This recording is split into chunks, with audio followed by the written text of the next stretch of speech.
Donc, on accompagne la ville. Parfait. Alors, toutes les personnes qui se trouvaient dans la salle d'attente ont maintenant été admises. Je pense qu'on peut officiellement commencer cet échange. Donc, peut-être pour les personnes qui sont arrivées un petit peu plus tard, je me présente Amélie Nadeau, animatrice pour la firme Conscience Urbaine. Nous développons toutes sortes de stratégies participatives pour favoriser la participation citoyenne. Alors, on a eu la chance de déjà animer quelques rencontres avec l'équipe de la ville de Magog et ça nous fait plaisir de vous accompagner ce soir. C'est une rentrée 2021 et ben, on est content de pouvoir vivre ce moment avec vous. Camille, voudrais-tu te présenter? Oui, bonjour. Alors, pour ceux qui ont déjà entendu mon discours, mais bonjour Camille Tremblay. Donc, je travaille aussi pour la firme Conscience Urbaine et je co-anime la soirée ce soir. Si vous avez des soucis techniques, n'hésitez pas à m'écrire dans le clavardage, je serai là pour vous soutenir. Et voilà, je participe à cette rencontre et très heureuse que vous soyez aussi nombreux et bienvenue. Alors, donc, nos objectifs ce soir, c'est vraiment de faciliter les échanges. Il y a beaucoup de gens qui se trouvent à être dans la rencontre, qui ont des choses à dire. On va avoir une présentation, mais on est là vraiment pour favoriser une bonne communication à travers un outil virtuel qui n'est pas toujours évident. Donc, on va essayer là, de maximiser là, ce moment de rencontre. On a prévu un maximum d'1h30 là, pour la rencontre, mais n'ayez crainte, là, on a vraiment le souci de donner la parole à tout le monde. Puis, ben, sachez aussi que suite à la rencontre, il y aura un rapport qui va être mis en ligne sur le site Internet. On aura l'occasion d'en reparler en cours de soirée. Et ben voilà, le clavardage, ben, il est très important dans le cadre de cette soirée parce que tous vos commentaires partagés dans le clavardage vont être considérés pour la rédaction du rapport. Donc, la soirée de ce soir va se dérouler un peu comme à l'habitude pour les gens qui ont déjà été présents. Donc, on aura rapidement la présentation des objectifs. Ensuite, on va présenter les personnes qui vont être appelées à interagir, à intervenir ce soir. Madame la mairesse va présenter un peu le sujet de la soirée dans ses grandes lignes et dans ses considérations générales. Par la suite, M. Réal Girard va prendre la parole pour nous présenter de manière plus précise les enjeux et les différents aspects là, de la proposition de modification au règlement de zonage. Par la suite, il va y avoir une période de questions-réponses. Une période de questions-réponses que nous allons gérer dans l'animation à l'aide du clavardage. Donc, ça va être très important lorsque vous aurez des questions en cours de rencontre, de les inscrire dans le clavardage au fur et à mesure. Donc, prenez soin de mettre des points d'interrogation. Ça nous permet de bien repérer les questions. Et nous, on va les relayer aux interlocuteurs concernés à la fin des présentations. Comme ça nous permet d'accélérer plutôt que de passer le micro tour à tour. Quand on aura fait le tour de toutes ces questions, on va revenir ensemble en micro ouvert à la fin de la soirée. Donc là, si certaines personnes, leur question n'a pas été répondue et ils souhaitent prendre la parole, ça va être le moment à la fin de la soirée, mais sachez qu'il y aura ce moment-là si jamais certaines personnes voulaient prendre la parole.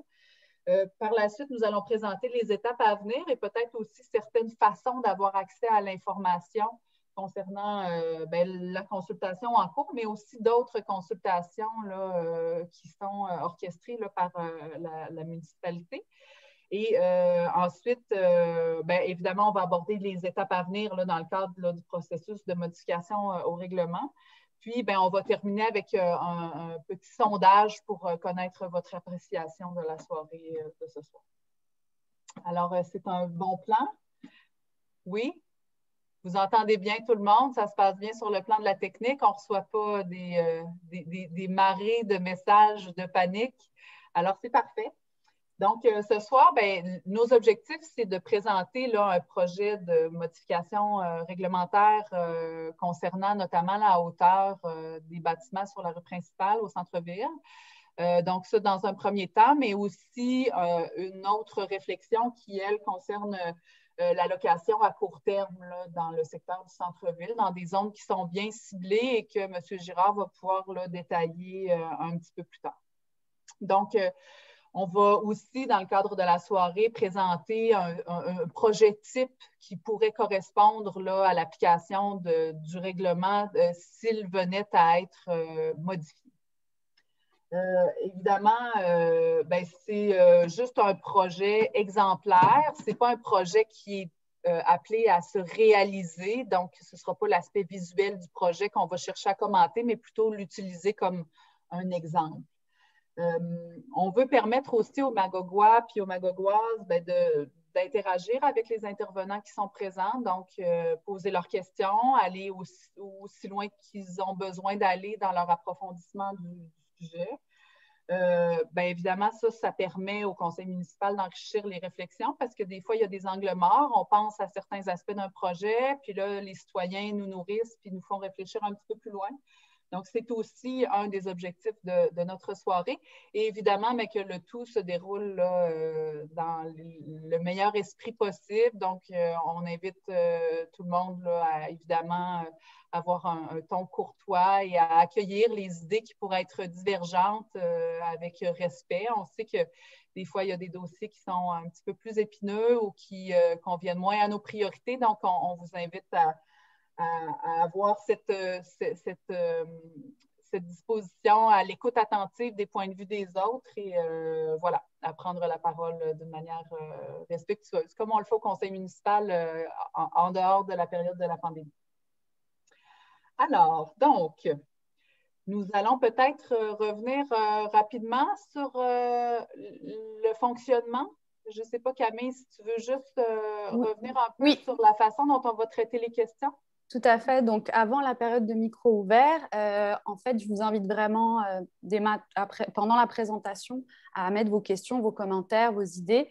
C'est nous, comme animatrices, qui allons prendre en charge vos questions et les transmettre à l'équipe ville pour qu'ils puissent répondre et qu'on soit efficace sur cette partie-là. Après, comme on vous disait, il y aura une partie de micro ouvert où vous pourrez compléter avec d'autres questions si ça n'a pas été répondu. Et pour ceci, nous aimerions que vous utilisiez donc le clavardage. Donc, c'est l'icône converser. Vous pouvez la laisser ouverte en tout temps et écrire. Et on prendra en compte vos questions. Donc, on a déjà écrit des petits mots dedans que vous pouvez voir apparaître. Voilà, vous entrez simplement ce que vous avez à dire et vous mettez sur Enter. S'il y a vraiment des soucis techniques et que vous êtes un peu débordé par ça, je vous laisse mon numéro de cellulaire. Comme ça, vous pourrez m'appeler directement et je pourrai essayer de voir avec vous si c'est problématique. Donc, je vais vous le mettre tout à l'heure dans le clavardage. J'espère que c'est bon pour vous. N'hésitez pas si ce n'est pas le cas. Je vais repasser la parole à ma collègue Amélie pour la suite. Alors, je vois dans le clavardage, je ne sais pas si tout le monde a eu l'occasion de le voir, que Madame la mairesse invite tout le monde à se renommer. Je ne sais pas là, si tout le monde est au fait là, de la technique pour se renommer. C'est en haut à droite, là, si vous voyez votre petite icône, en haut à droite, il y a 3 petits points, c'est inscrit « Renommer ». Donc, vous pouvez aller vous renommer de votre nom complet. C'est une suggestion là, de Mme la mairesse que je peux voir dans le clavardage. Donc, vous voyez comment c'est un outil qui nous permet de communiquer là, efficacement là, pour pouvoir optimiser là, notre rencontre. Voilà, donc les intervenants qui sont présents ce soir pour nous accompagner, donc évidemment Mme la mairesse qui va prendre la parole comme on l'a annoncé.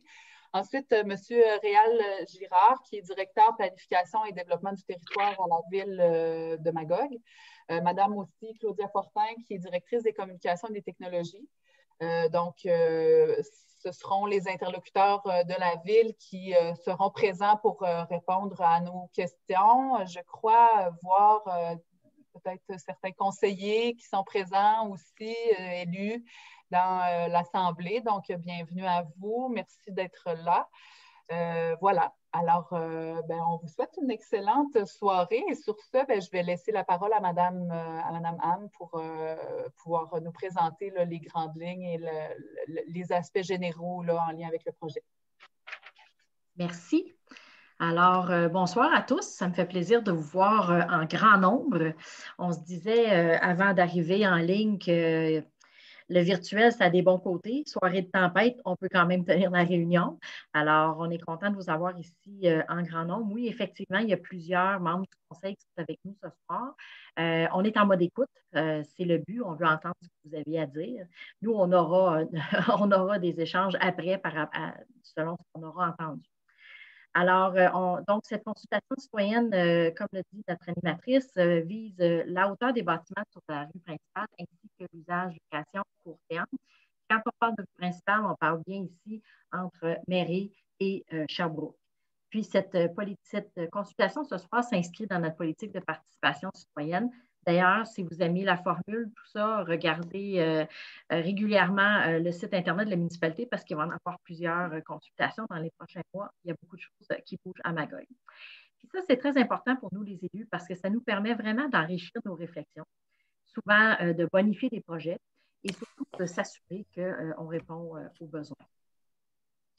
Alors, la consultation de ce soir, c'est vraiment pour avoir vos commentaires. On a l'intention de modifier le règlement qui est actuellement en cours sur la rue principale. M. Gérard va faire la présentation tout à l'heure. Puis, pour nous, c'est une étape importante qui vient après la revitalisation du centre-ville. On sait que notre centre-ville, il va avoir encore des investissements, va continuer à se développer.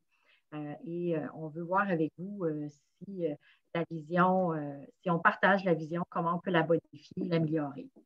Évidemment, ce qui a déclenché cette réflexion-là, c'est le dépôt d'un projet de reconstruction du bâtiment, l'ancienne ressourcerie. Comme le disait notre animatrice, ce n'est pas le sujet de la consultation ce soir, mais c'est l'élément déclencheur. C'est ce qui fait qu'on se retrouve ici ce soir ensemble. On a réalisé en recevant ce projet-là qu'on avait un règlement qui permettait 15 mètres sur la rue principale, mais qui limitait en nombre d'étages. Et ça a ouvert toute une discussion à savoir, bien, qu'est-ce qu'on aimerait avoir sur la rue principale comme hauteur, comme nombre d'étages. Mais on ne parle pas encore de l'intégration architecturale. Ça viendra plus tard. Donc, juste voir, je regarde mes notes pour être sûr de rien oublier. Donc, comme on le disait d'entrée de jeu, on va parler de la hauteur des bâtiments, qui est actuellement à 15 mètres, puis qu'on veut réduire à 13,5 sur la rue principale. Mais on va aussi parler du nombre d'étages et on va parler de location court terme. Ça, c'est probablement pas la première fois que vous m'entendez parler. Vous savez, à Magog, puis je me permets un aparté, on a beaucoup investi du temps et de l'énergie pour la location court terme pour essayer d'arrêter ces usages illégaux dans des zones résidentielles. Mais on a aussi toujours dit qu'il y aurait certainement des zones où ce serait permis. Puis, la vision qu'on vous propose, c'est entre autres sur la rue principale. Fait qu'une fois qu'on aura entendu tous vos commentaires, les élus pourront avoir des discussions et prendre une décision. Et ensuite, on aura une étape là, qui sera prévue par la loi en avril de modification de zonage si on décidait d'aller de l'avant avec une modification de zonage. Alors, je vous rappelle qu'à la fin, on va vous présenter un visuel de ce que pourrait avoir l'air un projet qui respecterait les règles selon ce qu'on vous propose ce soir.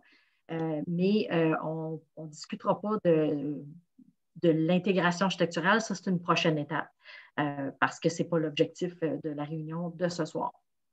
Alors, je pense qu'on a fait le tour. Ah oui, la prochaine étape après, bon, il y a l'amendement de zonage au mois d'avril si on procède. Après ça, pour le projet qui est en question, il sera soumis au CCU et puis il est soumis à un critère d'intégration architecturale. Si vous voulez suivre l'évolution du projet, je vous rappelle que vous pouvez aller sur le site de la ville de Magog à ville.magog.qc.ca pour vous, avec vous. Parce que souvent, après, vous voulez savoir, bien, c'est rendu où, c'est quoi la décision qui a été prise, c'est l'endroit pour aller. Sur ça, bien, je vous souhaite une excellente soirée et de bonnes discussions. Merci. Alors, je reprends la parole. J'ai voulu rapidement clavarder l'adresse que vous signaliez. Donc, ça viendra, on y arrivera, mais restons concentrés peut-être, là, puisque pour la suite, là, on va pouvoir passer le micro à M. Girard, là, qui va nous faire une présentation qui va aborder là, des aspects techniques là, et détailler, au fond, en quoi consiste là, cette proposition de modification au règlement de zonage. Donc, M. Girard, si vous voulez bien ouvrir votre micro est déjà ouvert. Alors, la parole est à vous. Très bien. Donc, j'imagine que mon écran est visible.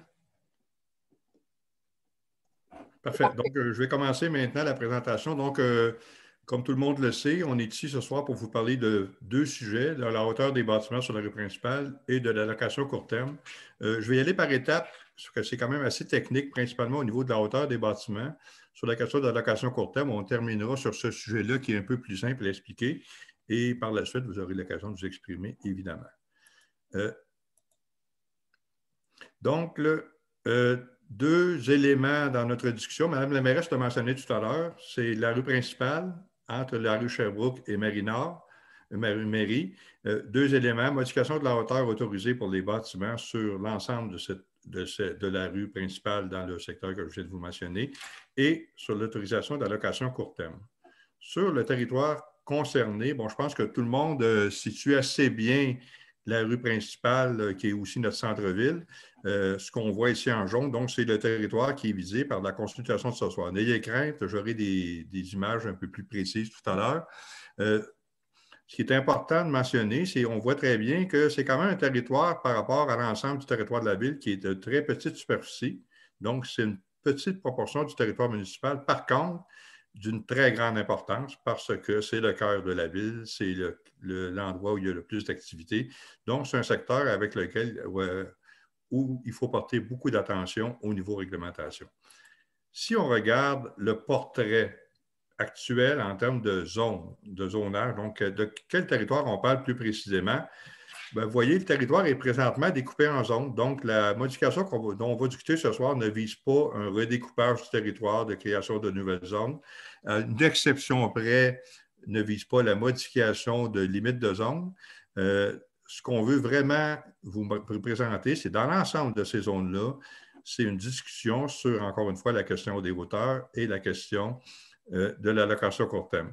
Rapidement, on voit bien, il y a comme 4 zones principales. Bon, il y a la zone EH31CR. N'ayez crainte, je ne le répéterai plus, je le dis une seule fois ce soir parce que c'est toujours un petit peu technique. Donc, c'est le secteur de la rue Mairie qui va un peu jusque vis-à-vis le parc de la place du commerce. On a la zone EH32P qui est une zone, dans le fond, c'est le parc des Braves. La zone EI36CR qui est la place du commerce.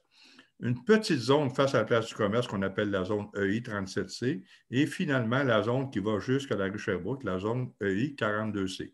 On va y revenir plus tard sur ces zones-là. Si on regarde, quel est le portrait en termes de réglementation pour la hauteur dans l'ensemble de ces zones-là? Ce qu'on constate, ce qui nous a un petit peu, ce qui a un peu alimenté notre réflexion, c'est qu'on constate que même si cette rue-là est assez semblable d'un bout à l'autre, on se rend compte qu'au niveau réglementation, hauteur, il y a des variations importantes. Exemple, la zone 31CA, donc la zone près de la rue Mairie, on a une hauteur maximale au règlement qui est présentement de 2 à 3 étages avec 15 mètres maximum. Si on va un peu plus loin, la zone 36CR, donc place du commerce, on a toujours une hauteur de 2-3 étages comme précédemment. Par contre, là, le maximum de hauteur, c'est 12 mètres. Si on va à 37C, qui est vis-à-vis de la place du commerce, une différence importante, là, c'est 2 étages et 9 mètres de hauteur maximum.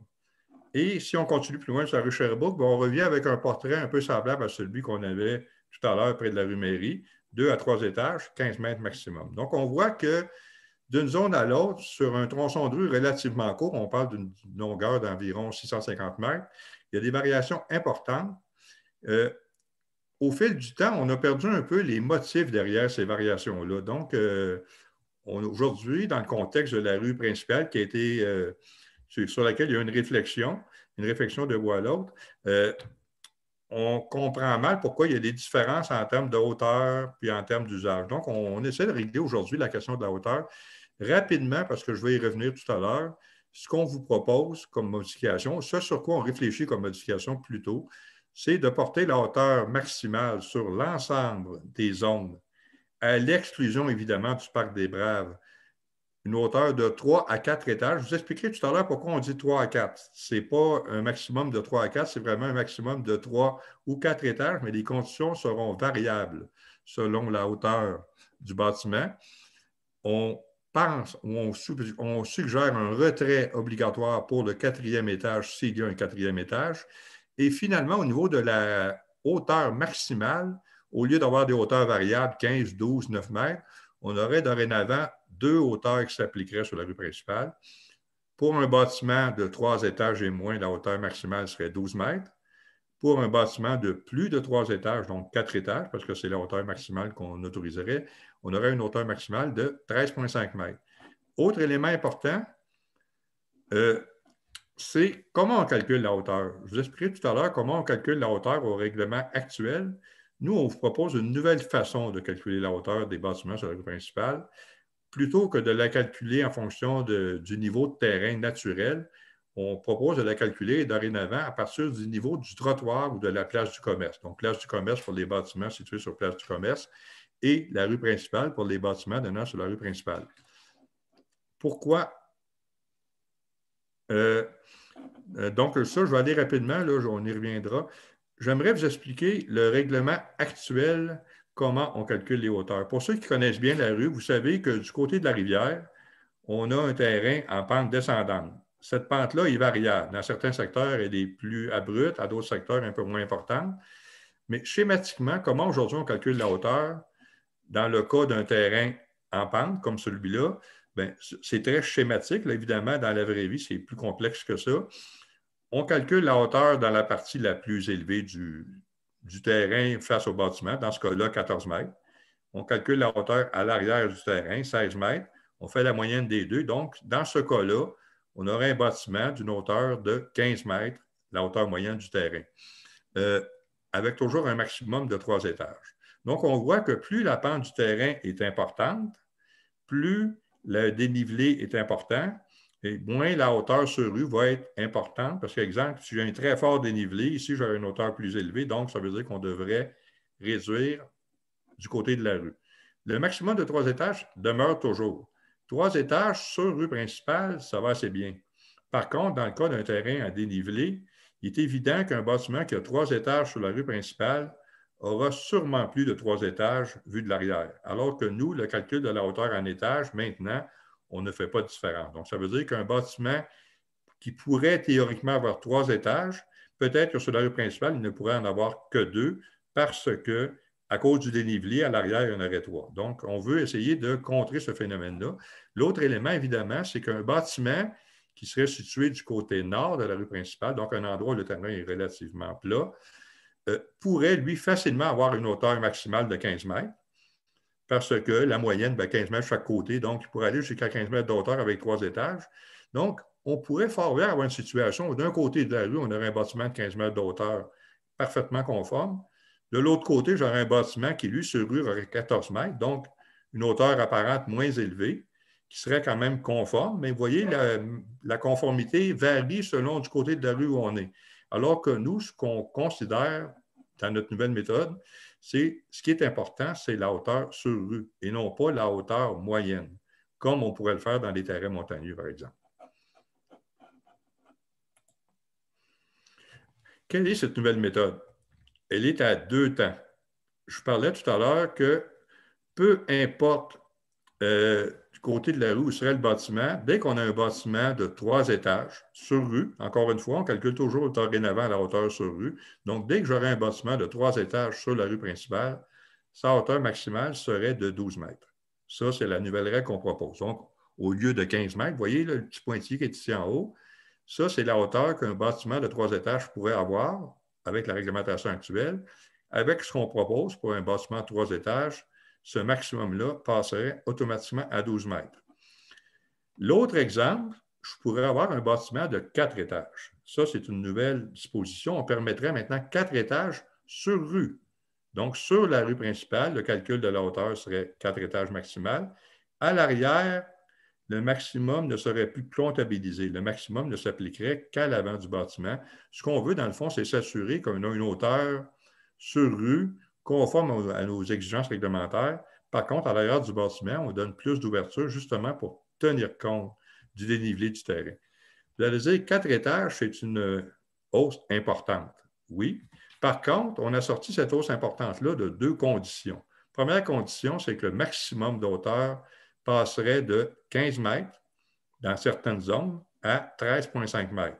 Par contre, dans les zones où c'est moins élevé, évidemment, on augmenterait. Exemple, on a une zone à 9 mètres, où là, on augmenterait à 13,5 mètres. Donc, première constatation, on réduit de 15 à 13,5 sur les deux zones les plus importantes de la rue principale, alors que dans le secteur, face à la place du commerce, on augmenterait de 9 à 13,5 sur rue pour un bâtiment de 4 étages.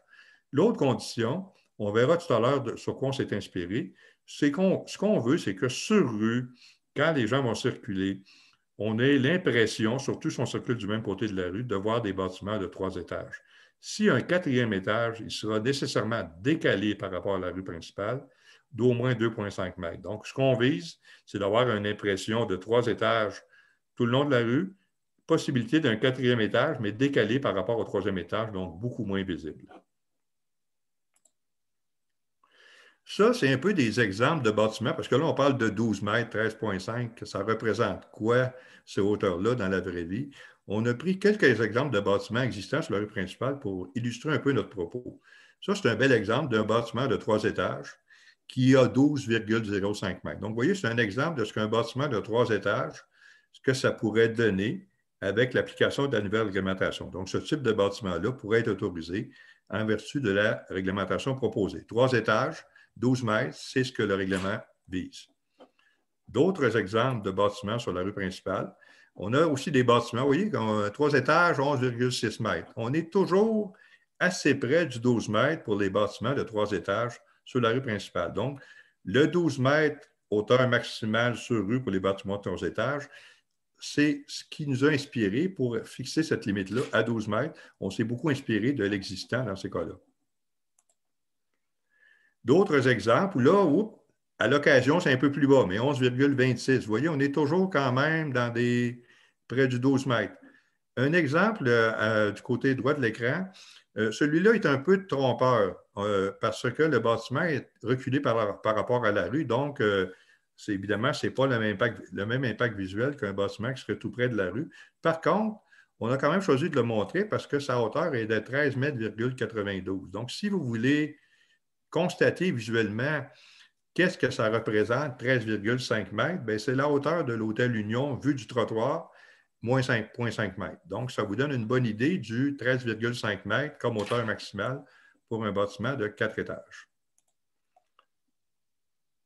Un petit point d'information rapidement. Là, je vous ai parlé tout à l'heure qu'il n'y avait pas de modification au niveau des limites de zone. À une exception près, on s'est rendu compte en examinant le zonage actuel que le terrain qui est ici, qui est situé dans la zone du Parc des Braves, donc une zone où on autorise exclusivement des usages publics, est en fait un terrain privé. C'est le stationnement de la boutique Ski Vélo. Donc, normalement, un terrain privé est situé dans une zone où on autorise des usages de nature privée. Donc, on profiterait de l'occasion également pour tout simplement prendre ce petit lot-là et venir l'inclure dans la zone commerciale qui est adjacente, qui est la zone 31 CR. Ça voudrait dire qu'éventuellement, ce stationnement-là pourrait peut-être être construit, mais il n'y a rien qui empêcherait qu'il y reste un stationnement non plus. Un autre point important au niveau des usages, c'est la location court terme. On a parlé tout à l'heure, on est en réflexion depuis quand même un certain nombre d'années sur la question de la location court terme sur l'ensemble du territoire. On a eu beaucoup de discussions sur les endroits qui seraient appropriés pour autoriser la location court terme. Puis au fil de nos discussions, il est apparu que la rue principale entre les rues Mairie et Sherbrooke est un endroit approprié pour justement permettre la location court terme. C'est un secteur où il y a beaucoup d'activités commerciales. On peut accéder à toutes les activités à pied. Il y a déjà quand même une certaine activité. Donc, le fait d'amener des gens en location court terme, ce n'est pas nécessairement à l'encontre des activités qui se font dans ce secteur-là. On a regardé un peu le zonage pour se rendre compte, encore une fois, qu'il y avait beaucoup de variations d'une zone à l'autre. Donc, la zone 31 CR, qui est la zone près de la rue Mairie, on permet la location court terme, mais avec un contingentement d'un seul établissement pour l'ensemble de la zone. Donc, ça, c'est la situation actuelle. Alors que dans toutes les autres zones, Trouve 32P, qui est une zone publique, on ne l'autorise pas. Par contre, on autorise dans toutes ces zones-là la location de chambres et de pensions. Donc, ça, c'est des usages qui datent peut-être d'une autre époque. On veut aller au centre-ville maintenant vers des usages un peu plus contemporains. Donc, ce qu'on suggère, c'est qu'on enlèverait la possibilité de louer des chambres ou d'avoir des maisons de pension. et on ajouterait dans toutes ces zones-là la possibilité d'avoir de la location court terme, toujours en mixité. Ça veut dire quoi en mixité? Rez-de-chaussée commerciale avec des usages de commerce de détail et aux étages supérieurs, on pourrait avoir de la location court terme. Donc, c'est un autre élément qui est suggéré comme modification ce soir. Vous savez, quand on fait des modifications comme ça, nous, les urbanistes, on aime toujours s'inspirer de situations concrètes. Donc, c'est un petit peu nos sources d'inspiration. Pourquoi 3 étages sur rue? Regardez ça, c'est un secteur typique de la rue principale où on a quand même une certaine concentration de bâtiments de 3 étages. Donc, ça, c'est un peu notre inspiration. Ce qu'on vise, là, c'est que sur rue, cette hauteur-là de 3 étages, on la retrouve de plus en plus sur la rue. Je ne vous dis pas que demain matin, il y aura tous les bâtiments 3 étages. Il y aura une mutation lente. Il y a sûrement des bâtiments qui vont rester à 2 étages ou à 1 étage. Mais au fil du temps, on aimerait permettre que des bâtiments de 3 étages de ce type-là, avec une hauteur sur rue 3 étages, puissent être construits avec une hauteur maximale de 12 mètres. Donc, c'est un petit peu ce qui nous a inspiré pour la question des hauteurs sur rue. Le 4e étage, c'est un petit peu pour permettre une certaine densification, parce qu'on parle beaucoup de densification. On a un secteur avec les services à proximité, on veut amener de l'activité. Donc, le fait de permettre un 4e étage va permettre une certaine densification, principalement du côté de la rivière, où là, la limitation du nombre d'étages du côté de la rivière devenait un empêchement important à densifier les bâtiments existants. Pour terminer, rapidement, ça, c'est une image de l'autre extrémité de la rue principale, donc près de la rue Mairie. Donc, on a quand même des bâtiments à ce moment-là beaucoup moins hauts. La situation actuelle, vous savez tous qu'on a parlé au départ que ce qui a amené la réflexion, c'est un projet de démolition du bâtiment anciennement occupé par le Rossi pour son remplacement par un nouveau bâtiment. La proposition qui nous a été faite, c'est justement un bâtiment de 4 étages. Il y a eu des discussions avec le promoteur. On a maintenant une proposition ou une image qui nous montre ce que pourrait donner un bâtiment de 4 étages avec un recul de 2,5 mètres et une hauteur maximale de 13,5 mètres calculée sur rue. Donc, vous voyez l'image actuelle. Voilà ce que pourrait donner. Je vous invite toujours, je vous rappelle encore une fois, ce qu'on veut vous montrer, ce n'est pas l'architecture, c'est vraiment l'impact visuel au niveau de la hauteur du bâtiment. Ça vous permet de visualiser un bâtiment de 3 étages sur rue avec un 4e étage en retrait de la rue. Donc, ça, c'est un peu ce qu'on vise comme hauteur de bâtiment dans le centre-ville des années 2020-2030. Si on regarde du côté de la rivière, maintenant, je vous expliquais tout à l'heure, ça, c'est vu de l'autre côté. Vous voyez un autre impact. On a une différence de hauteur de 2 étages de ce côté-là, un mur habillé. D'un autre côté, tantôt, on voyait une différence de hauteur de 1 étage. Maintenant, à l'arrière, je vous montrais tout à l'heure, vous voyez, ce bâtiment-là, si je prends les 4 niveaux qu'on voit ici, donc ces 3 niveaux-là, plus le niveau supérieur, on a les 4 étages sur rue. Par contre, dans ce cas-là, le bâtiment a 5 étages parce qu'à cause du dénivelé du terrain, l'étage ici devient un étage. Donc, on a un bâtiment de 5 étages à l'arrière, mais au sens du règlement dont on discute ce soir, ce bâtiment-là serait conforme parce que sa hauteur sur rue serait de 3 étages avec un recul du 4e étage d'au moins 2,5 mètres. Voici la fin de ma présentation. Merci.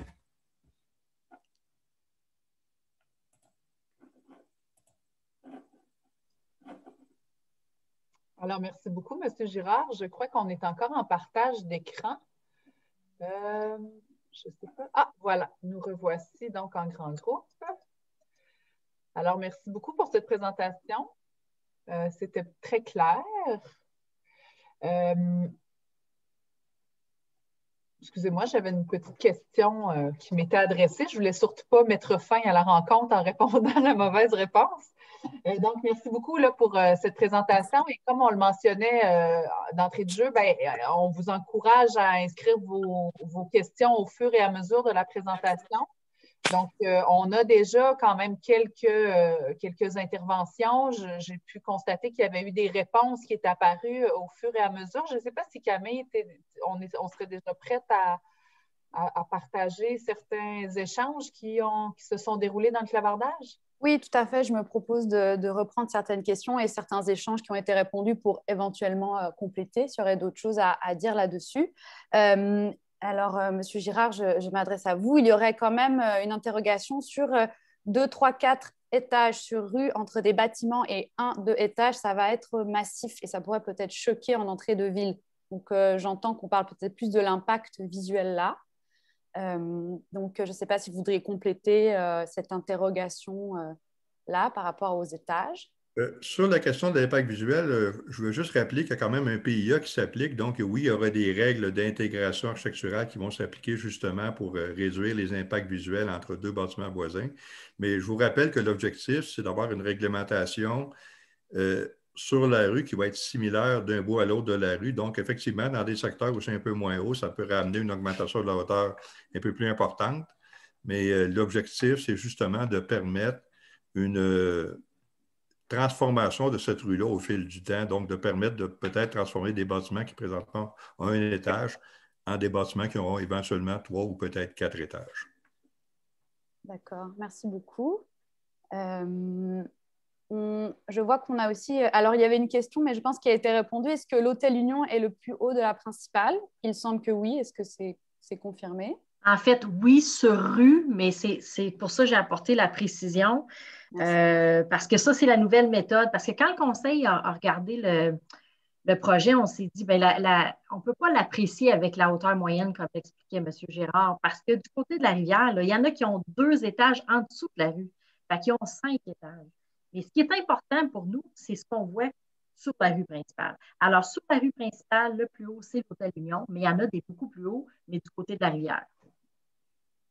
D'accord, merci beaucoup. Je pense que je lisais aussi, peut-être ça irait dans le même sens, mais sinon vous repréciserez, il y avait aussi une question, c'est ça, donc est-ce qu'un bâtiment avec 4 étages du côté de la rue pourra en avoir davantage du côté de la rivière?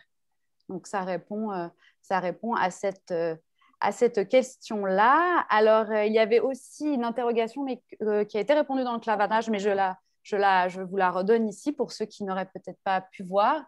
Alors, est-ce que l'on doit comprendre qu'il n'y a actuellement aucun bâtiment qui dépasse 12 mètres?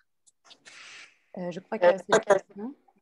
Peut-être M. Girard, vous pouvez répondre à cette question. Si on calcule la hauteur par rapport au niveau du trottoir, il y a certains bâtiments qui dépassent légèrement le 12 mètres. L'Hôtel Union le dépasse quand même de façon significative. On est à 13,95 mètres.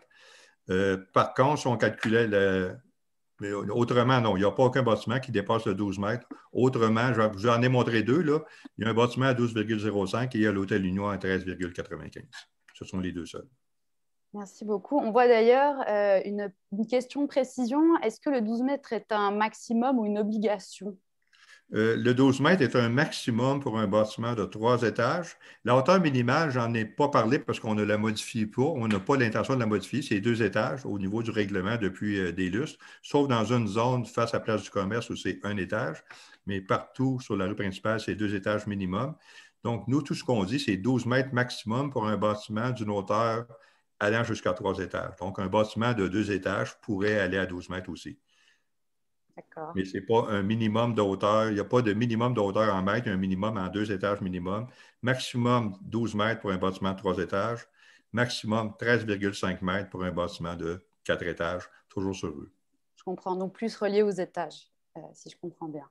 Il y avait, peut-être on y a déjà un peu répondu, mais ça revient quand même, donc je la repose. Quelle serait la règle du retrait dans le cas d'un bâtiment d'un 4e étage? Minimum 2,5 mètres. Donc un minimum de 2,5 mètres. Merci beaucoup. Je vois que les questions continuent. Alors, nous avons peut-être une demande de précision. Si je comprends bien, si on accepte cette réglementation, l'ensemble des bâtiments pourrait avoir un 4e étage. Est-ce le cas? Effectivement, oui.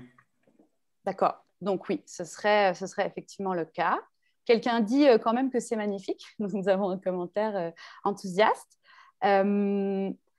Alors, je continuerai peut-être sur quelques questions encore sur les hauteurs, car je veux aussi apparaître une question sur le court terme. Donc, encore quelques questions sur la hauteur. Donc, Monsieur Girard, les hauteurs mentionnées sont-elles maximales, incluant les appareils mécaniques, les terrasses et les pergolas? Donc, vous aviez un peu parlé peut-être du maximal, qu'est-ce que ça représentait, mais concernant donc les appareils mécaniques, les terrasses et les pergolas. Le règlement prévoit déjà, comme dans d'autres zones, une hauteur un dépassement de 1,5 mètre pour des équipements comme ceux-là, ou encore ça peut être aussi une cage d'ascenseur, une cage d'escalier. Donc, c'est 1,5 mètre maximum sur une superficie maximale qui correspond à 10 de la superficie de la toiture. Puis évidemment, c'est en recul par rapport à la rue. Donc, à ce moment-là, il n'y a aucune visibilité de la rue de ces équipements-là. D'accord, je comprends. Alors, on a encore beaucoup de commentaires. Les gens sont très, très précis, beaucoup de détails techniques sur encore la hauteur des bâtiments. Je me permettrais, on pourra y revenir, mais peut-être de faire un point sur la location à court terme, où je vois apparaître quand même plusieurs remarques sur la question. Il y a une question qui demande de préciser avec qui a été consulté ou avec qui il y a une discussion concernant la location à court terme. Je ne sais pas si vous avez plus de précisions sur le sujet, M. Girard. De mon côté, je veux seulement préciser que de mon côté, évidemment, les discussions que j'ai sur la location à court terme, c'est avec le comité plénier. Donc, c'est dans le cadre de la révision des règlements. On a discuté beaucoup de la question de la location à court terme. Mais de mon côté, je n'ai pas eu de discussion avec des intervenants autres que les personnels politiques de la ville. Mais je pense que Mme la mairesse pourra sûrement compléter. Il y a eu des consultations quand même multiples sur ce sujet-là. En fait, pour faire une longue histoire courte, c'est sûr que la situation elle a changé parce que là, on est dans une période de pandémie. L'industrie touristique est gravement touchée, puis les gîtes aussi. Alors, c'est sûr que la situation a changé. Mais quand on a commencé à s'attaquer à la problématique là, des Airbnb, on avait rencontré l'Association des propriétaires de gîtes. On avait eu des bonnes discussions. Puis, ce qu'on comprenait, c'est que un des irritants, d'abord, il y en avait partout sur le territoire, puis il y en a encore partout sur le territoire parce que le monde y en rouvre puis en ferme plein. Mais l'irritant majeur, c'était l'espèce d'iniquité. Premièrement, souvent, ces gens-là ne déclaraient pas leurs revenus. Il n'y a pas de taxes commerciales, il n'y avait pas de classification obligatoire avec les CTQ, etc. Il y avait comme une iniquité. Puis l'enlignement qu'on voulait prendre, puis qu'on avait dit qu'on voulait prendre, c'est qu'il y a des secteurs où c'est déjà permis la location court terme à Magog.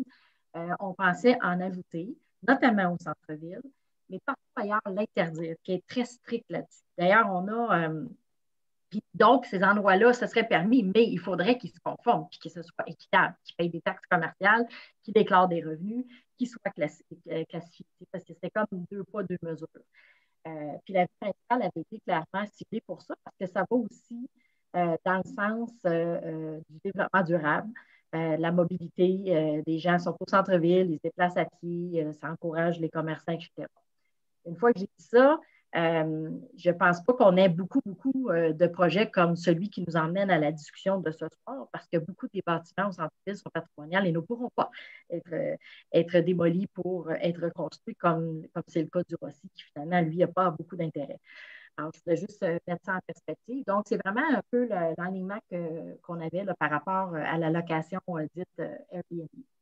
Et c'est sûr que dans les secteurs résidentiels, où on a eu des problématiques, puis on a dû intervenir, puis on a mis beaucoup d'argent en avocat, il y a des endroits que ce n'est pas souhaitable pour la ville d'avoir ce type d'offre-là pour la clientèle touristique. Merci beaucoup. Oui, je me permettrais de prendre le relais peut-être pour qu'on aille dans la direction de la location à court terme. Peut-être qu'on pourrait se concentrer sur les questions de la location à court terme pour ensuite revenir à la hauteur des bâtiments par simple souci là, de clarté parce que je lis des messages là, dans ce sens-là. Donc, j'ai listé quelques questions. Camille, est-ce que tu me permets de prendre le relais? Oui, vas-y. Génial. Parfait. Donc, excusez-moi. Les types de location, en fait, là, il y a des questions qui voudraient plus de détails. Est-ce que, dans le fond, la location court terme, qu'est-ce que ça implique? Est-ce qu'il y a d'autres types que Airbnb? Peut-être aller dans certains détails. Par exemple, ici, là, genre Airbnb, aucun employé, aucune réception. Donc, combien en pourcentage ou en nombre d'unités la ville de Magog veut changer de zonage dans la ville? Donc, dans le fond, c'est peut-être par unité, par adresse, le nombre de chambres qui pourraient être en location. Là, je ne comprends pas tout à fait, mais peut-être aller dans plus de détails sur ce qu'on veut dire quand on parle de location à court terme. Bien, rapidement, la location court terme, c'est un appartement, donc c'est qu'un propriétaire d'un logement qui rend disponible son logement pour des périodes de location inférieures à 31 jours, de moins de 31 jours. Donc, une fin de semaine, une semaine, 2 semaines, etc. Donc, tout ce qui s'appelle location d'un logement ou d'un appartement pour une période de 31 jours et moins est considéré comme de la location court terme. Donc, c'est ce qu'est l'usage location court terme, à la différence, par exemple, d'un établissement hôtelier où on a des services, puis services aux chambres, en tout cas, toutes sortes de choses comme ça. Normalement, location court terme non plus, il n'y a pas de services connexes, par exemple, de services de restauration ou etc. Les gens vont ailleurs sur la rue pour ces services-là. Premier élément. Au niveau du nombre d'unités, présentement, dans la proposition, il n'y a pas de nombre d'unités maximum parce que ce qui va, dans le fond, indirectement, il y aura quand même un nombre d'unités qui sera fixé par la grandeur du bâtiment, la superficie du lot, le nombre d'étages. Mais il n'y a pas de nombre d'unités maximales d'unités de location court terme qui est prévu dans un même bâtiment dans la proposition qui est sur la table présentement. Parfait. Merci beaucoup pour ces clarifications. En fait, ici, là, il y a une question en termes là, de besoin de logement à la ville là, de Magog. En fait, je pense que ça aborde la question là, de l'abolition de la pension, chambre et pension. Là, donc là, il y aurait une réduction des possibles logements disponibles alors qu'il semble y avoir un manque de locatifs, un manque de logements à Magog. Est-ce que ça a été considéré dans la modification, Madame? Les logements sont présentement autorisés en mixité, encore une fois, un rez-de-chaussée commercial, des logements aux étages. Ce n'est pas modifié. Donc, les logements vont continuer d'être autorisés sur la rue principale. Il n'y a pas de modification à ce niveau-là. Dans le fond, c'est un ajout de la location court terme, mais il n'y a pas de réduction pour les logements autorisés dans les zones. OK. Puis, peut-être pour continuer sur le thème là, des chambres et pensions, est-ce qu'on a considéré les impacts sur les actuels locataires de ces chambres et pensions? Parce que, évidemment, en retirant le droit là, d'opérer ce type là, de service, on va avoir des personnes qui vont se retrouver peut-être délocalisées? Au niveau de l'usage, évidemment, tous les endroits où on exerce présentement ce type d'usage-là bénéficient d'un droit acquis, donc sont protégés par droits acquis, donc pourraient continuer d'exercer tant aussi longtemps qu'ils le désireront. C'est plus pour les nouvelles occupations que la réglementation va s'appliquer, donc les nouveaux bâtiments, les nouvelles occupations. Mais pour les chambres et pensions existantes, si le propriétaire le désire, il pourra les conserver aussi longtemps qu'il le voudra. Parfait. Mais on ne pourrait pas implanter de nouvelles chambres ou de nouveaux endroits pour faire de la location de chambre ou de la pension. Oui, je pense que ça répond vraiment très bien à la question.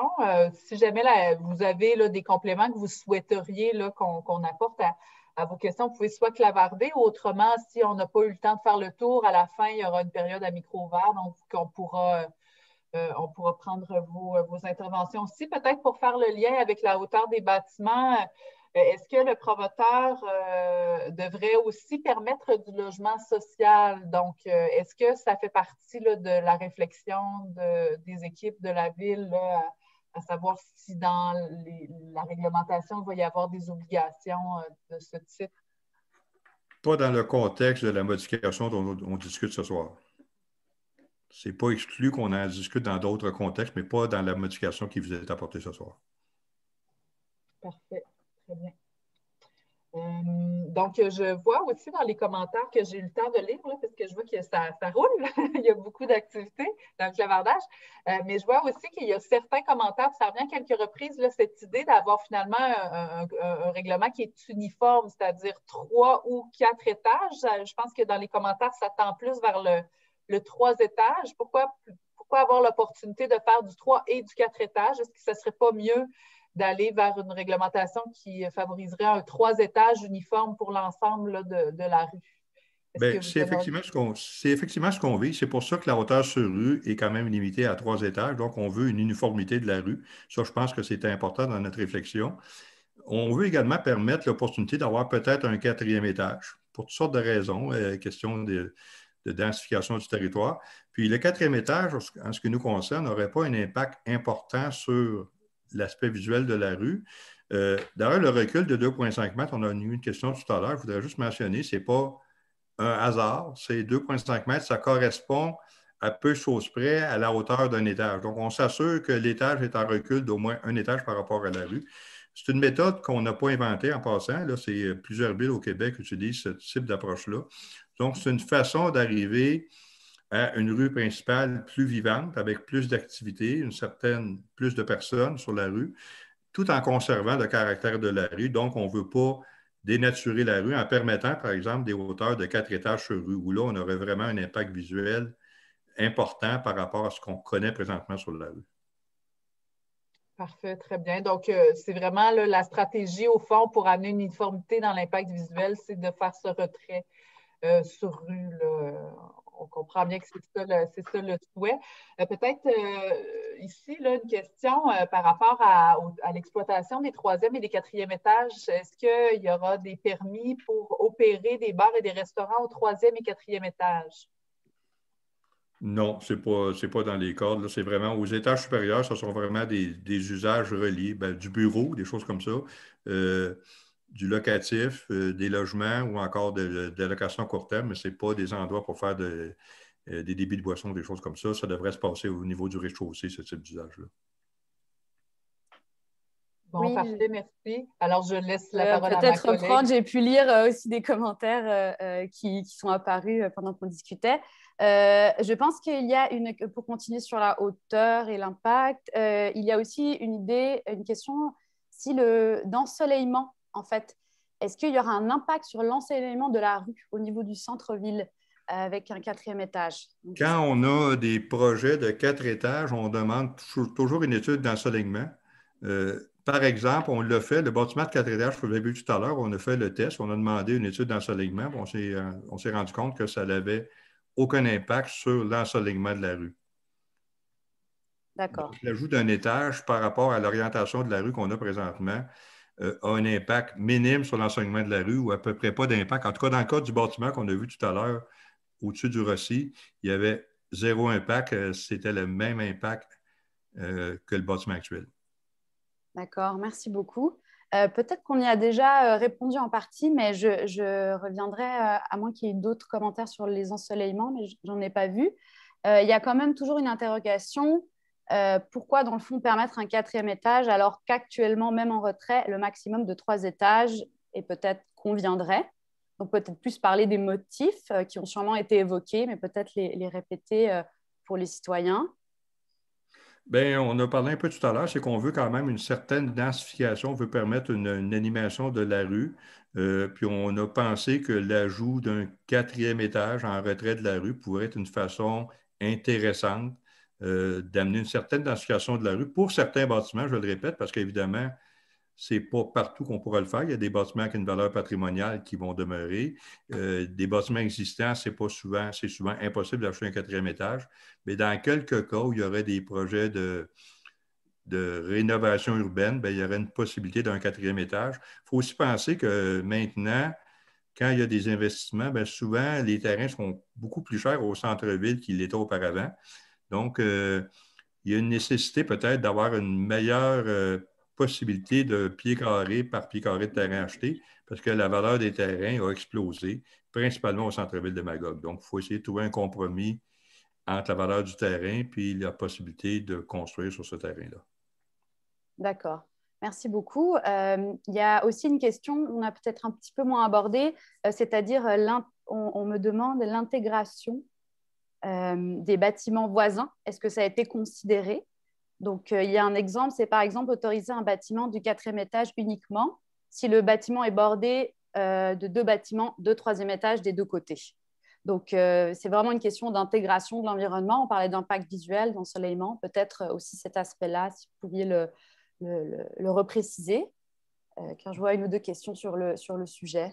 Il y a déjà un PIA qui s'applique sur la rue principale. Il y a déjà des critères d'intégration structurale. Donc, ces critères-là ne sont pas remis en question. On continuera de les appliquer. Donc, évidemment, chacun des projets va être évalué en fonction de son intégration au cadre bâti environnant avec la série de critères qu'on connaît, qui sont là depuis quand même plusieurs années et qui vont continuer de s'appliquer. D'accord. Donc, il y aurait effectivement, il aurait ces critères à appliquer. J'avais vu encore peut-être une remarque par rapport au retrait de 2,5 mètres. On demande s'il peut être utilisé comme terrasse ou simplement non utilisé. Donc, il y a des questions par rapport au retrait choisi de 2,5 mètres. Je vous avouerai que notre réflexion n'a pas été jusqu'à ce niveau-là. Je pense que c'est une idée intéressante. Évidemment, on devra se poser la question. Je n'ai pas de réponse parce qu'on n'a pas réfléchi à cette question-là. D'accord. Donc, j'entends que ça sera pris en compte. On vous le redit, mais tout ce que vous écrivez, tous les commentaires seront pris en compte si on n'a pas pu traiter tout exactement ce soir. Je vois encore une pendant, Camille, que tu es en lecture, je te laisse terminer ta lecture Parfait. des prochains commentaires, si tu me permets, parce que je constate dans le clavardage qu'il y a beaucoup, beaucoup de réflexions autour du locatif court terme. Tout à fait, oui. C'est très intéressant, là, je vous lis avec intérêt. Je vois beaucoup de commentaires. Sachez que tous les commentaires vont être pris en compte dans la rédaction du rapport. Des commentaires qui mentionnent notamment là, que le locatif court terme fait partie maintenant des réalités, qu'il faut travailler avec le locatif court terme et que ça peut avoir un impact positif sur le dynamisme économique d'une rue principale, entre autres. Donc, soutenir les commerçants. Bon, alors, il y a ces réflexions qui mettent de l'eau un petit peu là, au moulin. Certaines personnes considèrent plutôt là, que ça peut nuire là, aux entreprises qui sont déjà en opération en lien avec l'offre touristique là, locative. Donc, certaines personnes aussi qui mentionnent qu'il faut bien faire la distinction entre du locatif court terme, là, moyen terme, que c'est finalement pas nécessairement tout à mettre dans la même... dans le même panier. Là, Airbnb, ça peut être 2 semaines, 3 semaines, c'est pas la même chose qu'une journée. Donc, il y a peut-être des distinctions à faire au niveau de la réglementation pour considérer la diversité de ce qui peut être fait là, en lien avec ces locations court terme. Ensuite, j'ai trouvé une question formulée comme telle, et je vais vous la lire si vous me permettez. Donc, compte tenu des problématiques vécues à Hartford avec le bruit et les locations à court terme, pourrions-nous vivre les mêmes problèmes au centre-ville avec les 3e et 4e étages du nouvel immeuble au-dessus des bâtiments existants? Ces logements très hauts étendraient le bruit au centre-ville. Donc, des questions de bruit liées à un achalandage accru des personnes de passage. Donc, est-ce qu'il y a eu quelques considérations dans ce sens-là dans vos réflexions? Non, je n'ai pas vraiment de réponse à cette question-là. En fait, je vais quand même me permettre, là, le bruit au centre-ville, les plaintes qu'on a, c'est par rapport aux terrasses. Là, et ça, des terrasses animées comme le Pop du Pont, etc. Du locatif, ce ne sera pas là la problématique. Donc, oui, on en a déjà parlé du bruit au centre-ville, puis des plaintes qu'on a quand on regarde, c'est vraiment en lien avec les terrasses. C'est pour ça qu'on a une réglementation aussi là, au niveau de la nuisance. Parfait, très bien. Il y a peut-être lieu là, d'avoir des paramètres là, préventifs. Là. En tout cas, certaines personnes expriment là, leurs inquiétudes par rapport à cette réalité. Puis aussi, quelqu'un ici souhaiterait voir une étude d'impact qui fait le lien entre la location à court terme, l'achalandage et des revenus supplémentaires là, pour les commerçants. Donc, à savoir, est-ce que ça a vraiment un impact positif pour les commerçants? Donc, beaucoup de curiosité, beaucoup d'interventions aussi là, dans le clavardage au sujet là, de la location court terme. Camille, est-ce qu'on reviendrait un petit peu à la question des hauteurs? Là? On se passe un peu le micro à tour de rôle. Oui, mais comme c'est 2 aspects d'une même modification, ben on peut le faire comme ça aussi. Oui, je voyais une question qui est un peu plus en amont, mais intéressante, c'est-à-dire le style architectural. Est-ce qu'il y a une réflexion par rapport au style? Ça allait peut-être avec l'intégration aussi, mais vraiment là, c'est plus précisément sur le style architectural. Est-ce qu'il y a des réglementations? Est-ce que ça a été considéré? En tout cas, vous pouvez peut-être nous en dire un peu plus sur le sujet si vous avez réponse à ça. Au niveau du style architectural, je vais répéter ce que je disais tout à l'heure. Dans le fond, c'est une question d'intégration. Donc, c'est le PIA qui s'applique à ce niveau-là. on n'a pas de modification ou de disposition particulière pour le style architectural présentement au centre-ville. On va continuer d'appliquer les mêmes règles. Par contre, l'intégration va continuer toujours d'être évaluée au cas par cas. D'accord. Merci beaucoup. Ça irait peut-être avec un commentaire qui est aussi une suggestion. C'est pourquoi ne pas commencer finalement par 12 mètres et 3 étages et éventuellement, au cas par cas, favoriser un 4e étage dans une idée de dérogation. Donc, c'est une question, commentaire qui revenait. Rapidement, là, c'est un peu ce qui amène pourquoi on se questionne ce soir sur ce type de dérogation mineure-là, parce qu'effectivement, le projet qui nous a été présenté demandait un 4e étage. Puis la réflexion du conseil a été assez instantanée que si on autorisait une fois un 4e étage, ça voulait indirectement dire qu'on était peut-être d'accord pour en autoriser d'autres sur la rue dans les mêmes conditions.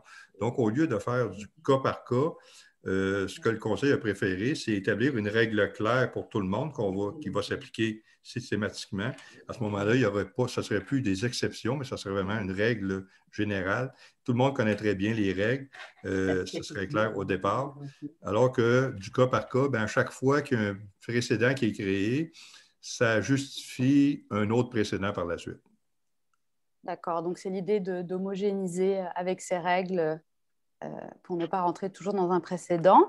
Je vois peut-être encore une précision sur la hauteur. On demande actuellement, il y a combien de bâtiments et de ce nombre, combien dépassent les 11 mètres? Donc,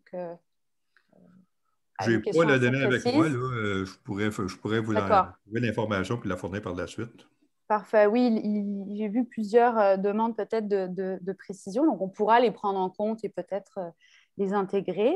Je ne sais pas, Amélie, si tu as eu le temps d'avoir d'autres remarques sur la location Airbnb. J'en voyais qui défilaient. Ben, en fait, j'aime bien trouver une question et j'en ai trouvé une, donc je vais l'adresser si vous me le permettez.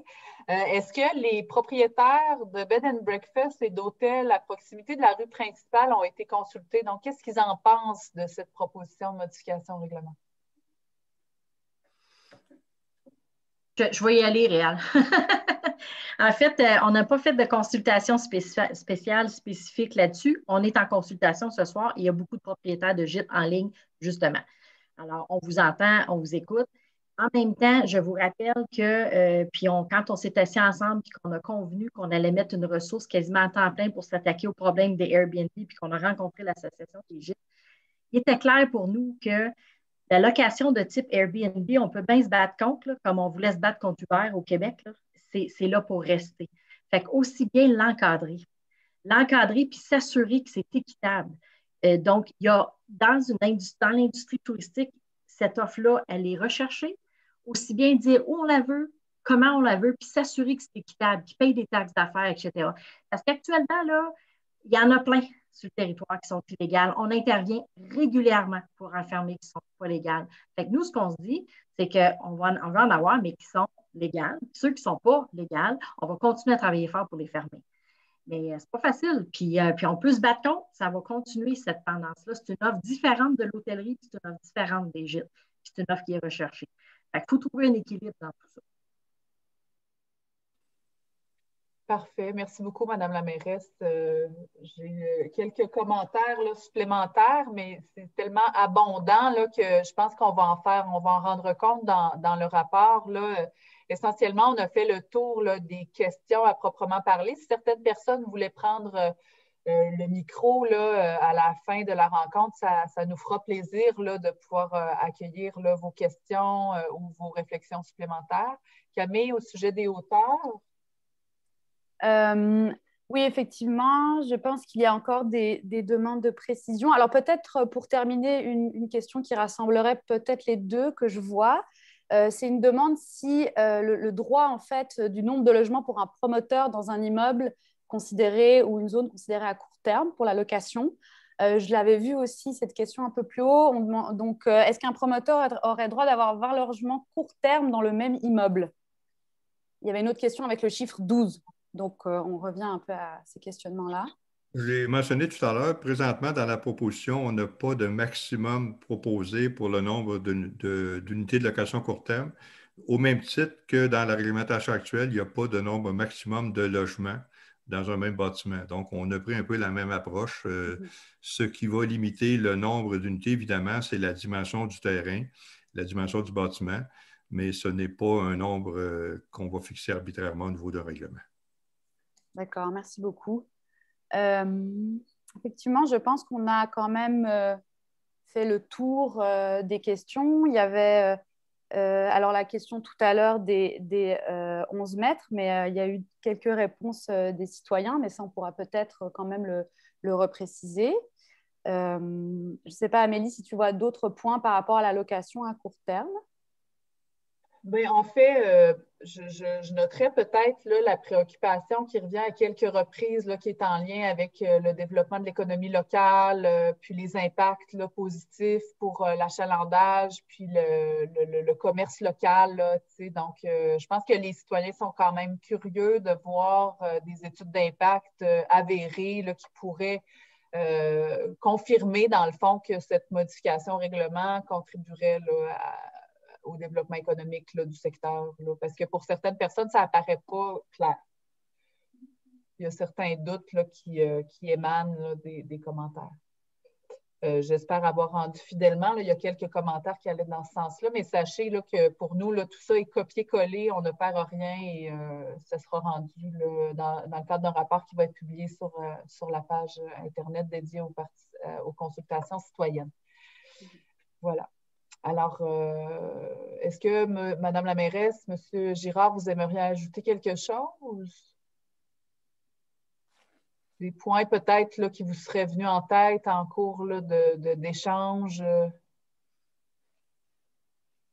Juste un point, là, tout à l'heure, la question a été posée. J'ai dit que c'était un sujet qu'on n'avait pas évalué sur la question de l'utilisation du retrait du 2,5 mètres entre le 3e et le 4e étage. Ce que je peux vous dire, oui, on n'a pas évalué cette question-là en amont de cette consultation-là. Par contre, il est évident que le principe qu'on vise, c'est un retrait où il n'y a pas d'activité. Donc, normalement, cette partie-là de la toiture ne devrait pas être utilisée à d'autres fins que, dans le fond, un espace de dégagement. Parce que si on amenait des activités vers la rue, on aurait un peu un impact, ce qu'on veut justement éviter, on aurait un impact d'effet d'augmentation de la hauteur sur rue, alors que ce qu'on veut éviter, c'est ça. Donc, il y aura sûrement un contrôle des activités sur l'avancée de la toiture là, entre le 4e étage et la rue. En fait, vu que c'est un commentaire qui revient, c'est quelque chose qu'on peut ajouter là, dans la réglementation pour bonifier.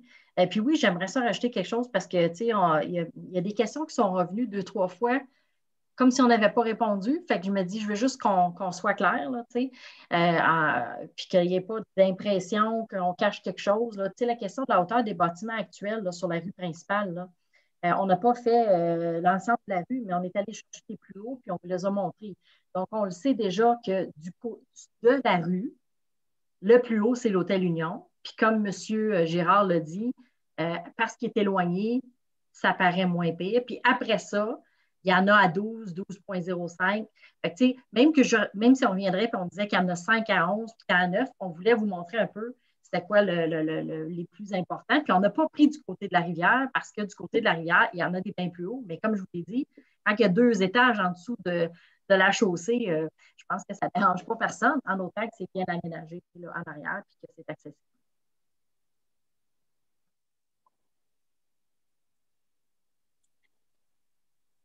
Bon, ben merci beaucoup pour ces précisions-là. Je vois qu'une question est apparue dans le clavardage concernant là, le locatif court terme. Peut-être que ce sera notre dernière question avant d'aller à micro ouvert. Donc, une question qui fait peut-être une projection. Là. Donc, est-ce qu'on a pensé à la projection d'un centre-ville qui serait occupé là, par des locations à court terme là, pour la période entre octobre à mai? Donc, voilà, est-ce qu'on a fait des projections pour voir un petit peu qu'est-ce que ça donnerait comme scénario pour le centre-ville? En fait, on peut spéculer, là, mais tu sais, dans le fond, ce qui est souhaitable pour un centre-ville, c'est d'avoir une mixité d'usage. La réglementation telle qu'elle est construite, puis la vision du Conseil a toujours été premier plancher. D'ailleurs, j'ai vu une question là-dessus aussi. Premier plancher, c'est du commerce pour garder la trame commerciale. Étage supérieur, bureau, logement, locatif court terme. Puis, il va rester des deux sur la rue principale parce que, comme je vous l'ai dit tout à l'heure, il y a plein de ces bâtiments-là qui peuvent peut-être être rénovés, mais ils ne peuvent pas être démolis puis reconstruits comme c'est le cas du bâtiment du Rossi. Il y en a très peu qu'on va pouvoir ajouter des étages. On va devoir travailler dans le cadre bâti actuel. Dans ces cas-là, il va rester aussi du locatif là, qui n'est pas nécessairement du court terme. L'idéal, c'est d'avoir une mixité d'usage, c'est clair. Puis c'est ce qui est souhaité, puis c'est ce que la réglementation avise. Donc, ce qu'on comprend dans le fond, c'est que ça ne pourra pas être de manière homogène, juste du locatif court terme à grandeur de la rue sur tous les étages. C'est sûr que ce n'est pas la direction, dans le fond, de la proposition que vous faites. Il faut juste comprendre que le zonage, dans le fond, ça ne vient pas dire que la rue sera complètement avec une certaine fonction. Le zonage, ça vient établir une série d'usages autorisés. Donc, il y a déjà quand même beaucoup d'usages autorisés sur la rue principale. On n'a pas discuté ce soir parce qu'on amène plutôt des modifications. Mais un centre-ville vivant, c'est un centre-ville où on a plusieurs fonctions qui cohabitent. Donc, évidemment, on vient ajouter une possibilité de nouvelles fonctions qui va venir se marier avec les autres fonctions existantes, puis on aura un mélange de toutes ces fonctions-là pour rendre justement le centre-ville dynamique, vivant, habité, puis que, dans le fond, que tous les résidents ou les utilisateurs du centre-ville puissent bénéficier de la proximité des commerces, parce qu'oublions pas qu'un des avantages principaux au centre-ville, c'est vraiment la présence de plusieurs services, la possibilité d'arriver au centre-ville, de s'installer là et de faire toutes nos activités sans sortir, sans prendre l'automobile. Donc, développement durable, réduire les transports, etc. Il y a un intérêt à ce niveau-là de notre côté pour assurer le dynamisme du centre-ville en autorisant le plus d'usages compatibles possible. C'est un peu ce que le règlement prévoit. Puis plus d'usages compatibles, ça veut aussi dire plus de superficie de plancher pour exercer ces usages-là. De là, la possibilité d'augmenter certains bâtiments, théoriquement jusqu'à un maximum de 4 étages. Mais ça ne veut pas dire, encore une fois, que demain matin, tous les bâtiments auront 4 étages. C'est un maximum. Donc, certains bâtiments pourraient avoir 4 étages. La majorité des bâtiments vont continuer d'avoir, comme c'est le cas présentement, 2 ou 3 étages. Mais dans certains cas, il y aura une possibilité de densification de certains terrains bien précis dans certaines circonstances conformes aux critères de PIA. Parfait. Ici, ben, il y a certaines aussi interventions est-ce que les hôtels seront autorisés dans le cadre du règlement là, qui est envisagé? Ce n'est pas sur la table ce soir. Je ne vous dis pas que ce n'est pas une réflexion à avoir, mais ce soir, on n'est pas en proposition d'hôtel parce que présentement, les hôtels ne sont pas autorisés, en tout cas sur la rue principale ou très peu, mais ce n'est pas un usage qu'on veut modifier. Pour le moment, c'est le statu quo. Par contre, dans le cadre de la refonte réglementaire, on ira peut-être plus en profondeur sur notre réflexion au centre-ville concernant la question des hôtels. Mais pour ce soir, on se limite vraiment à la location court terme. Parfait. Donc, sachez que c'est une question qui est apparue là, dans le clavardage. Je pense que là, on a 20h19. On pourrait peut-être, si certaines personnes souhaitent prendre la parole, là, il y en a des fois qu'avec le clavardage, ce n'est pas possible d'intervenir. Donc, on serait prêt à prendre vos interventions à micro ouvert. La façon dont on aimerait fonctionner, c'est de lever la main avec le petit icône. Voilà. Donc, je vois que Madame, excusez-moi, je ne vois que le début de votre nom de famille, malheureusement, mais je vous appellerai par votre prénom. Donc, Marie-France, Caroline et Monsieur Albert. Donc, je vais commencer peut-être en laissant la parole à Marie-France, si vous voulez bien ouvrir votre micro. Oui, bonjour tout le monde. Alors, écoutez, moi, je suis présidente de la Maison Meury, du conseil d'administration de la Maison Meury. J'interviens comme citoyenne, mais aussi comme présidente de la Maison Meury. Et on a une préoccupation. C'est sûr que je pense que 4 étages, surtout dans le secteur où on est au carrefour là, de la rue principale puis de la rue Murray. On souhaiterait là, que la Ville, avec tous les efforts qu'ils ont faits pour la bonification du centre-ville, pour l'esthétisme, on a un centre-ville maintenant dont tout le monde est fier. On souhaiterait que ça soit à visage humain et à échelle humaine aussi. Et 4 étages, même si c'est en retrait sur la rue principale, c'est massif. Et du côté de la rivière, ça fait un mur qui est, en tout cas, nous est apparu assez important en termes de visuel là, qui a été présenté tout à l'heure. Alors, ça, d'une part, je pense qu'il faut conserver le cachet de la rue principale. Je pense que ça va être bénéfique pour les touristes, pour les résidents, pour les commerçants.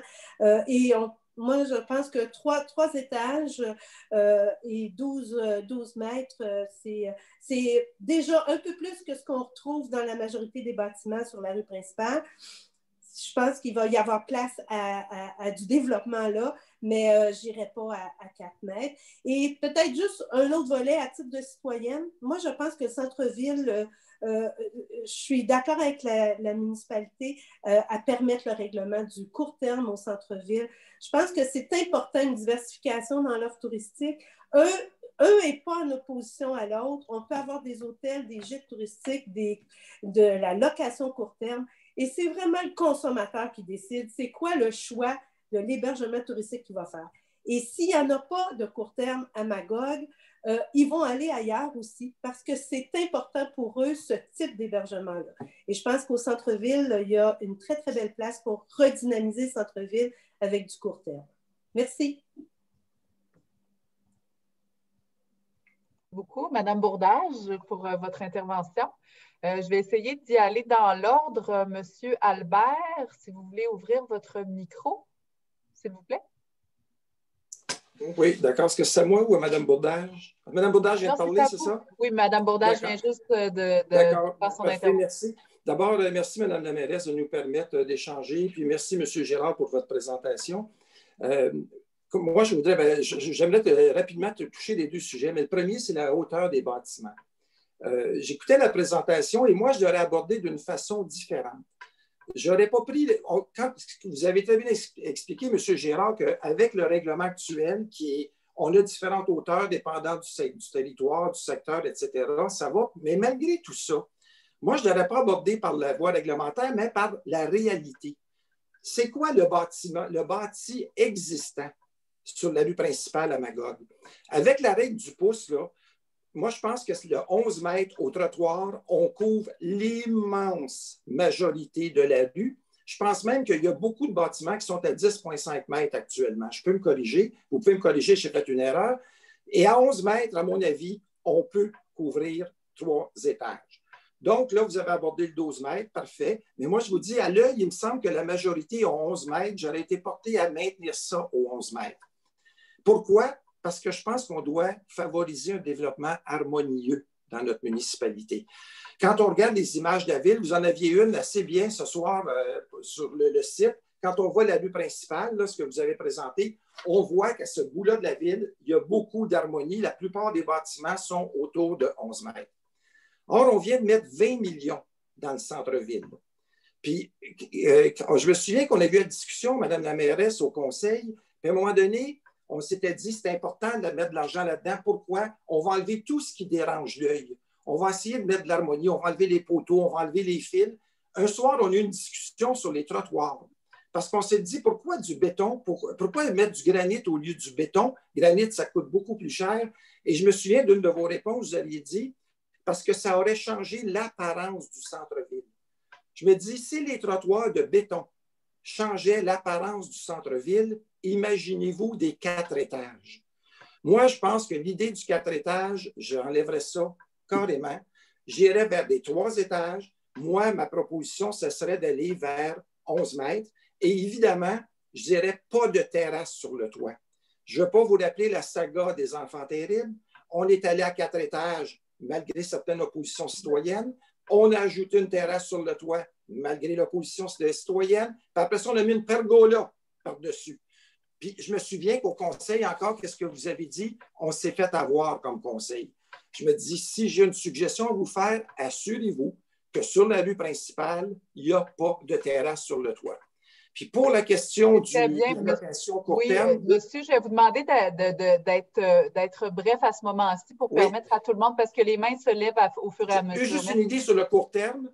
On donne 300 000 $ par année à l'édifice Cousteau pour attirer des emplois de qualité, des emplois permanents. Je me dis, pourquoi on ne s'assure pas de développer de la location long terme, des logements de qualité pour ces gens-là qui viennent travailler à Magog à de bons salaires? Je n'ai rien contre le court terme. Ma suggestion, ce serait investissons dans du long terme pour des emplois rémunérés. Et là, à ce moment-là, on va avoir des jeunes professionnels qui vont rester au centre-ville de Magog. Sur ce, merci. Bonne soirée. Merci énormément, M. Albert, de votre compréhension, parce qu'on a 6 personnes dans la ligne là, pour prendre la parole. Sachez là, que malgré qu'on veut aller de l'avant dans les interventions, on prend en compte là, chacun de vos commentaires. Je donnerai la parole à Mme Caroline L. Bonjour, merci de me donner la parole. Dans le même sens, je trouve que la hauteur, là, c'est pas représentatif de de faire référence à l'Union, parce qu'il y a une partie, premièrement, qui n'est même pas habitable là, de la hauteur du bâtiment. Selon moi, c'est une façon de transformer le centre-ville puis de ne pas garder un cachet qui va attirer justement. Je pense que le cachet, on le sait tout, ça l'attire les touristes et c'est très important à Magog. Ce qui m'importe le plus aujourd'hui, c'est vraiment en termes. Si vous souhaitez offrir plus au centre-ville, mais en même temps, vous enlevez les maisons de chambre, vous enlevez les pensions. Si vous voulez une mixité, moi, je pense que les chambres et les pensions sont nécessaires en termes de mixité. Je suis née ici, le centre-ville est aussi occupé par des gens qui sont précaires et j'ai l'impression que les changements qui vont avoir lieu vont juste permettre d'expulser la pauvreté dans d'autres quartiers. Puis pour moi, c'est inacceptable. Les Airbnb, on le voit dans toutes les villes. Il n'y a rien qui va me garantir que les propriétaires ne vont pas expulser ces gens-là vers d'autres quartiers pour justement louer leur logement plus cher. Il n'y a rien qui me garantit aussi que les nouveaux bâtiments qui vont accroître, parce que si on permet un 4e étage sur tous les bâtiments, on s'entend qu'il va y avoir plusieurs autres logements. Est-ce que ça va être des condos? Pour moi, ça m'inquiète de voir transformer mon centre-ville, en fait, vers un centre-ville qui est accessible pour les touristes et les riches. Donc, voilà. Pour moi, il y a une réflexion à avoir en lien avec la mixité et l'égalité. Donc, voilà, merci. Alors, c'est très intéressant d'entendre vos éclairages. Puis je pense que c'est précisément la raison pour laquelle on est ici ce soir. Je me permets, Camille, de gérer le tour de parole, si ça te va. J'ai comme en tête l'ordre d'apparition des petits. Je gérais les lever la main, donc tout va bien. Oui, alors, apparu à peu près ex aequo, j'ai vu M. Buntic. Alors, si vous voulez bien ouvrir votre micro. Votre micro est toujours fermé. Alors, peut-être en attendant que vous soyez... Ah, voilà. L'audio est en train de se connecter. Est-ce que M. Buntic peut prendre la parole? Autrement, je vais passer la parole. Oui, très bien. Excellent. Oui. Parfait. Moi, mon inquiétude, je suis propriétaire d'un gîte. On est une vingtaine de gîtes à Magog. C'est sûr qu'on est pour le tourisme, on n'est pas contre le tourisme. Mais moi, mon inquiétude, c'est la vision de la ville de Magog à long terme pour les changements de zonage. Depuis 2015 qu'on est dans le dossier de changement de zonage, mais souvent, c'est dans des rues résidentielles que ça a échoué. Bon, là, on parle du centre-ville, mais moi, ma question, c'est, je sais qu'il y avait un plan de match de la ville de Magog qui voulait faire beaucoup de changements de zonage dans la ville de Magog pour... la mairesse dit toujours qu'en haute saison, il n'y a pas assez d'offres pour le tourisme. Mais la haute saison, ça dure environ 2 à 3 mois.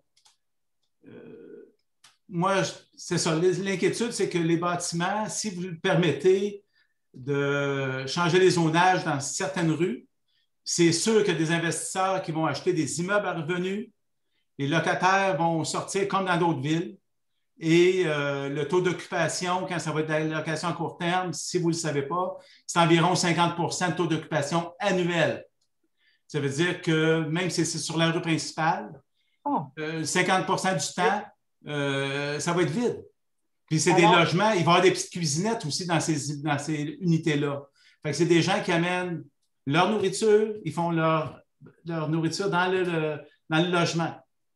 Très bien. Alors, M. Bolduc, je m'excuse. Vous avez dû entendre Buntik pour Bolduc. Je m'excuse de vous interrompre. Oui. Il n'y a pas de problème, je vais être disponible au besoin.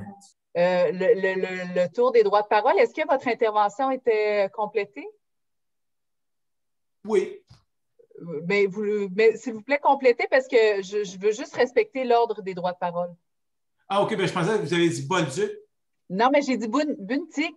Mais je suis vraiment désolée là, pour l'imbroglio puis de vous avoir interrompu aussi. Alors, peut-être conclure? OK, mais c'est ça. Il faudrait avoir un plan de match à long terme pour l'histoire de la location à court terme, pour les changements de zonage.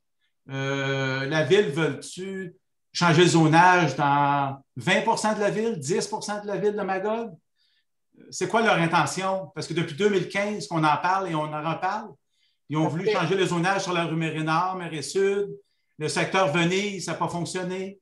Fait il faudrait s'asseoir et vraiment voir le plan de match des changements de zonage. C'est tout. C'est super. On voit que vous êtes extrêmement informé et que vous suivez ce dossier-là attentivement. Donc, votre intervention est bien accueillie. Merci beaucoup pour votre participation à cette soirée.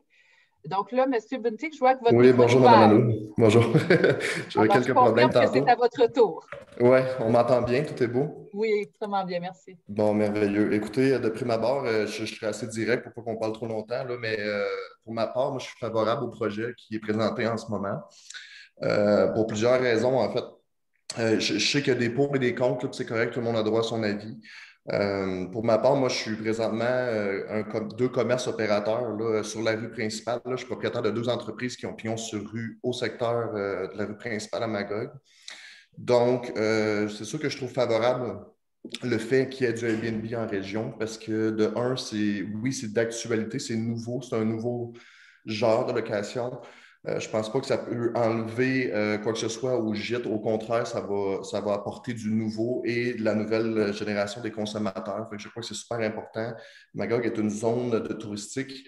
Je crois qu'il faut adapter pour venir au goût du jour, surtout toutes les nouvelles générations qui s'en fait. Pour moi-même en faire partie, là, je suis dans la début trentaine, donc c'est toutes des choses que j'analyse et partout ce que je vais. Une des grosses raisons pourquoi je me suis établi à Magog, c'est pour ça, tout le zonage touristique de la région. Donc, je favorise clairement l'Airbnb. Par rapport à l'immeuble, aux immeubles, je suis conscient que ça pourrait faire une démulation au fil du temps, parce que bien sûr, les immeubles qui se construisent, ça ne se construit pas tout en une année, ça prend quelques années à construire. Par contre, je crois que si on veut établir un futur pour Magog et l'arrondissement touristique de Magog, je crois que c'est un plan qu'il faut établir dès aujourd'hui. Puis c'est en travaillant sur plusieurs années qu'on va arriver à continuer à dominer le touristique au Québec avec la région de Magog. Oui, on a des beaux attraits comme Magog, comme le lac du Memphrey et puis le mont Offord. Par contre, ça prend de l'énergie locale. Oui, les citoyens doivent consommer localement. Je suis très d'accord avec ça. Je suis le premier à le prôner. Mais il faut attirer les gens. Donc, ce n'est pas juste le fait de le dire, mais bien d'attirer les gens en région et puis de permettre la consommation locale. C'est dans toute cette évaluation de projet de ville-là que moi, je me suis établi. Là, je suis copropriétaire des zones Barbier L2D au centre-ville et du restaurant Couteau. Et puis, j'ai 2 autres projets sur la table pour construire au centre-ville et encourager encore l'économie locale. Donc, pour ma part, c'est favorable et je souhaite une bonne soirée à tous. Merci. Merci beaucoup pour avoir un peu, d'une certaine manière, représenté un commerçant là, de la rue principale. Pour la suite, je laisserai la parole à Mme Boily. Alors, votre caméra est fermée. Ah, votre caméra est Oui, ouverte. bonjour. Maintenant, à vous la parole. Bonjour, bonsoir. Bonjour. OK, ben, je ne pensais pas que dans le droit de parole, il me semble qu'il y avait plein de monde avant moi. Là. Je m'excuse, je l'ai échappé. Il y a M. Thérault qui était là avant vous. J'imagine que j'ai voulu faire une alternance masculin-féminin. Ah, OK. Ben, c'est correct. Je ne voulais juste pas prendre la place des autres. Ben, moi, je suis comme beaucoup de gens là, au niveau de la hauteur. Je pense que c'est tellement important le cachet qu'on a, l'harmonie. On est beaucoup de citoyens, on aime notre petite ville. C'est pour ça aussi que les touristes aiment venir à Magog. C'est pour le côté une ville qui a un cachet, la rue principale. Il y a plein de beaux bâtiments qui sont patrimoniaux. Il y a la Maison Mary qui a été restaurée. Alors, tout le début là, de la rue principale, la zone où on parle, moi, je pense que ça serait une grave erreur de permettre une immense structure comme celle qu'on nous a présentée aujourd'hui. Alors, je trouve que c'est une décision qui est vraiment importante, qu'il ne faut pas prendre à la légère après tous les millions qui ont été dépensés. Puis comme disait tantôt quelqu'un dans les commentaires, il me semble qu'on est mieux de commencer petit, voir comment ça va. C'est plus facile qu'une fois que c'est fait, après, on est pris avec des bâtiments qu'on n'aime pas. Puis c'est arrivé plusieurs fois dans le passé. Alors, puis concernant la location court terme, moi, je trouve que c'est vraiment important aussi de penser à ça dans le contexte où on parle beaucoup d'économie locale. Moi, je pense qu'on a une offre diversifiée avec plein de gîtes, de B&B, d'auberges, d'hôtels. Puis, je ne suis pas nécessairement d'accord. Oui, on sait que du Airbnb, il y en a partout, mais je ne suis pas d'accord que parce qu'il y en a, il faut automatiquement en avoir. Si vraiment il faut absolument en avoir, je ne pense pas que le centre-ville est l'endroit parce que ce qu'on veut attirer au centre-ville, on en a en masse des touristes. C'est mieux d'avoir des logements pour des gens qui y vivent parce que si on a trop de locations court terme, comme dans l'immeuble du Rossi, je pense qu'il pourrait y avoir 20 locations court terme, ça enlève des logements à des gens qui auraient besoin de logements. Moi, je travaille beaucoup avec une clientèle qui vit sur la rue principale, ils n'ont pas les moyens. Si des 4 étages, si de la location court terme est permise, c'est sûr que les propriétaires, c'est ça qu'ils vont désirer faire, puis ça va réduire l'offre de logements abordables sur la rue principale. Alors, quand on parle de densification urbaine, du développement durable, c'est plus pour des gens qui y vivent que pour des touristes, selon moi. Je trouve que c'est important d'encourager nos commerçants, là, nos aubergistes, c'est des commerçants, c'est des citoyens. Puis je me dis que si jamais il faut absolument en avoir, bien moi, je trouve que ce n'est pas de choisir le centre-ville qui attire en masse de monde. On en a du monde, on en a des touristes. Alors, si on veut attirer du monde, bien qu'on trouve un autre quartier un peu plus éloigné au bas de la ville, sur la rue Sherbrooke, ou pour amener du monde ailleurs qu'au centre-ville qui est déjà plein et qui a une très belle offre touristique. Merci. Parfait. Merci beaucoup, Mme Boily. Donc, on voit une diversité de points de vue s'exprimer. C'est parfait. On est là pour ça. Monsieur Thérault, vous m'excuserez, ça fait longtemps que vous avez la main levée.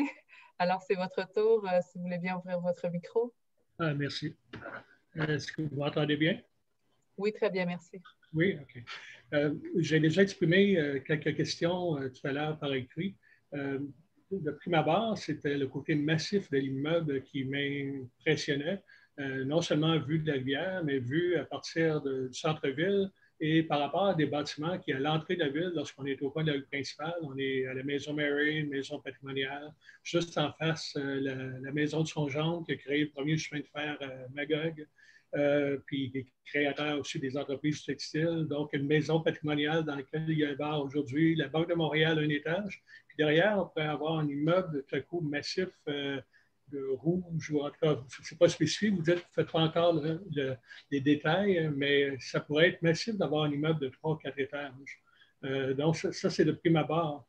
Mais le deuxième élément qui m'inquiète, parce que c'est un problème qui dure et dure depuis des années à Magog, c'est le niveau de bruit. Puis, je n'ai rien contre Airbnb, mais comme les propriétaires des bed and breakfast qui sont actuellement en grande difficulté compte tenu de la pandémie et qui, malgré tout, réussissent à survivre et qui tiennent bien le fort malgré tout, eh bien, d'aller leur donner un compétiteur indirect juste à côté de chez eux, il faudrait peut-être y penser à 2 fois si on ne veut pas perdre ces gens-là contribuent justement au tourisme à Magog, puis ils donnent de la vie parce qu'eux, ils les accompagnent, les touristes, les guides, alors que dans Airbnb, on leur donne une chambre, puis on leur dit « Faites un party pour la fin de semaine, puis faites ce que vous voulez ». Donc, je revenais juste à ce niveau-là, c'est que le niveau de bruit, pour avoir travaillé dans ce domaine-là pendant des années à Montréal, ça ne se règle pas du jour au lendemain. Puis plus on met la source de bruit élevée par rapport aux bâtiments environnants, plus on risque d'avoir des problèmes. Donc, ce qui m'inquiétait au niveau du 4e étage, avec une terrasse au 4e, c'est d'avoir éventuellement quelqu'un qui commence avec un permis de maison, qui le transforme en auberge ou en restaurant, qui peut avoir la terrasse sur le dernier étage et qui finalement fait des parties au 4e étage et qui étend le son en écho dans toute la région, autant sur la rive sud, des deux côtés de la rivière, finalement. Donc, le niveau bruit m'inquiète à ce niveau-là. Puis, le 4e étage, compte tenu des autres bâtiments autour de 3 étages, de 2 étages, c'est un peu de créer comme un élément massif tout à coup sur la rue principale. Même si devant l'immeuble, ce ne sera pas visible, ça va être visible de loin. Puis, on ouvre peut-être la porte aussi à la spéculation des gens qui vont venir acheter les immeubles voisins pour les démolir éventuellement et construire des 4 étages. Certains vont dire oui, c'est l'économie enfin des investisseurs, mais ça dépend de ce qu'on veut, ça dépend du style qu'on veut garder au centre-ville, ça dépend. Il y a des gens qui ont parlé avant moi tout à l'heure, M. Albert qui a donné des points de vue intéressants, Mme Boily avec le côté social, la vie d'un quartier, ce n'est pas juste des touristes qui arrivent la fin de semaine et qui font la fête. Donc, il y a beaucoup d'interrogations, mais le côté élément 4e étage, avec des terrasses sur la toiture, il faudrait y réfléchir. Si on décide de faire massivement un centre de Airbnb, non seulement il faut penser à ceux qui font déjà commerce à Magog, mais aussi voir comment on va les encadrer, parce qu'une fois qu'ils vont être en place, on ne pourra plus les encadrer. Donc, c'était... merci de m'avoir... oui, très bien. Exprimé. Donc, un souci de prévention là, ici en lien avec l'achalandage lié au Airbnb. On entend très bien cette intervention. Madame Lausier, là, je passerai à une dame. Si vous me permettez, Monsieur Van Den, là, je vais aller en alternance masculin-féminin. Donc, Madame Lausier, merci d'avoir ouvert votre micro. C'est à votre tour. Bonsoir, merci de me permettre de m'exprimer brièvement sur ce dossier. Mon approche, et moi, je suis une résidente de Magog. Moi, les Airbnb sont ici pour rester, ce qui a été mentionné au niveau d'une approche équitable, que ces gens-là paient des taxes puis sont encadrés. Je pense que c'est important. Ça va se produire quand même. On a parlé de Uber et compagnie, fait que je suis entièrement d'accord avec le commentaire de notre mairesse là-dessus. Au niveau du visuel, j'ai trouvé bien intéressant l'approche de mettre en retrait la 4e étage. Je trouve que ça règle le dilemme. On a déjà des 3 étages. Alors, au niveau de l'avant du bâtiment, je trouve ça très intéressant. Pour la densification, pour cet aspect-là du centre-ville. Au niveau du visuel, à l'arrière de la rivière, le grand dilemme, évidemment, c'est la pente qui est là, qui fait que tout bâtiment qui soit 2 étages ou 3 étages va paraître quand même assez gros à cause de l'angle d'approche puis la vision qu'on a, qu'on est en bas à la regarder vers le haut. Alors, c'est les 2 points. Moi, j'ai trouvé les présentations fort intéressantes et bien réfléchies. Alors, merci. Merci aussi pour notre beau centre-ville. Je suis très, très fière du travail qui a été fait par la mairesse et nos élus. Parfait. Alors, un sentiment de fierté, c'est bon de nourrir le sentiment de fierté. Donc, merci pour cette fin d'intervention.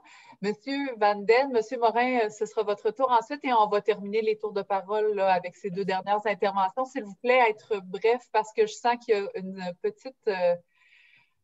on commence à avoir peut-être les fourmis dans les pieds donc à cette heure quand même avancée. Donc, être bref, s'il vous plaît. Oui, vous m'entendez? Oui. Oui. Bon, moi, je suis un commerçant du centre-ville, mais ça fait quand même plusieurs années que je suis impliqué dans la communauté. Et comme je l'ai écrit, ça fait au moins 20 ans qu'on se rend compte ce qui nous manque au centre-ville, c'est de l'hébergement à proximité.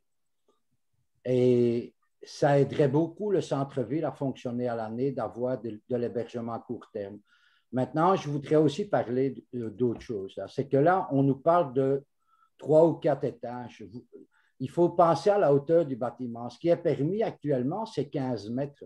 Alors que et M. Girard peut me contredire si je me trompe, dans ce qui est proposé, c'est qu'en façade, on ne sera qu'à 14 mètres et non pas à 15. Fait que, au niveau du zonage, là, la personne pourrait construire autre chose à la même hauteur et même peut-être un peu plus haut avec l'ancien zonage. L'autre chose que je voudrais dire, c'est qu'on voit beaucoup parler de Airbnb qui nous assure que ça va être un Airbnb. Ça peut très bien être une gestion qui gère la location à court terme de ces appartements et de ces appartements-là. Donc, ce ne serait pas un Airbnb, c'est une gestion commerciale de l'endroit. Et ça, je trouve un petit peu dommage qu'on nous donne cette perception-là, alors qu'elle n'est pas validée. Et je suis convaincu que, oui, le bâtiment va être imposant, mais il peut être imposant. Demain matin, la ville de Magog peut émettre un permis qui va mettre un bâtiment aussi imposant sans faire ce qui est demandé actuellement, c'est le zonage de permettre de la location à court terme. Au niveau de la hauteur du bâtiment, il n'y a pas grand-chose qui change. Je pense même qu'elle a diminué la hauteur du bâtiment.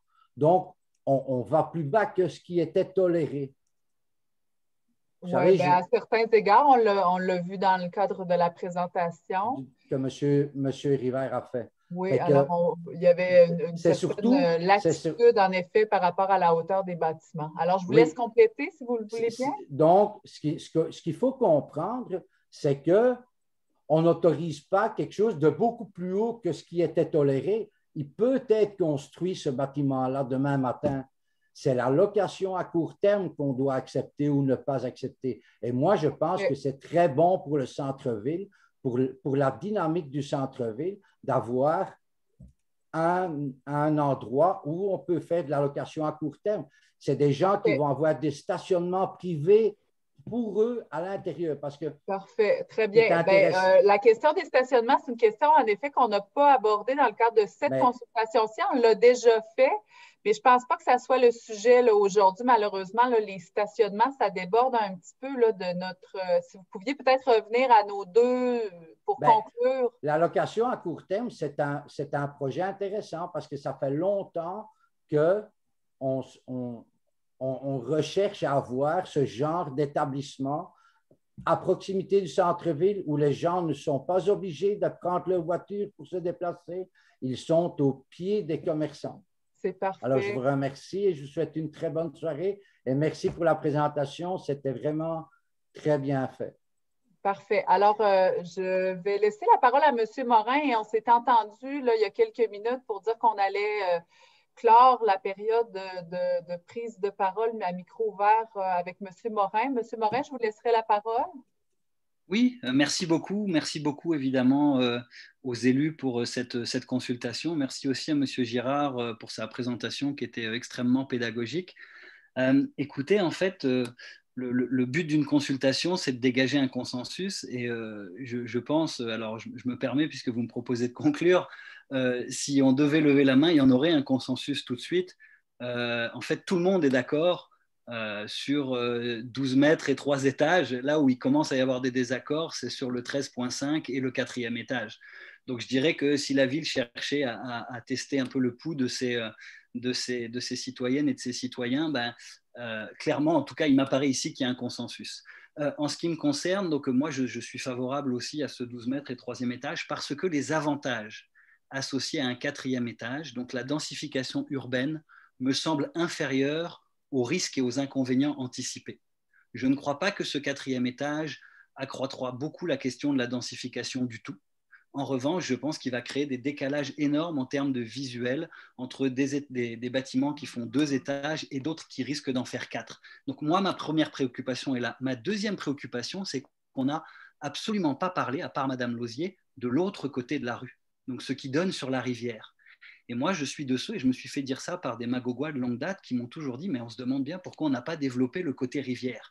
Et si un jour on décidait de mettre des petits commerces du côté de la rivière, mais là, on va se retrouver avec éventuellement des étages de 4, des immeubles de 4 à 5 étages avec cette possibilité-là du 13,5 mètres, puisque justement, il y a un dénivelé qui va rajouter un étage en dessous et peut-être un au-dessus.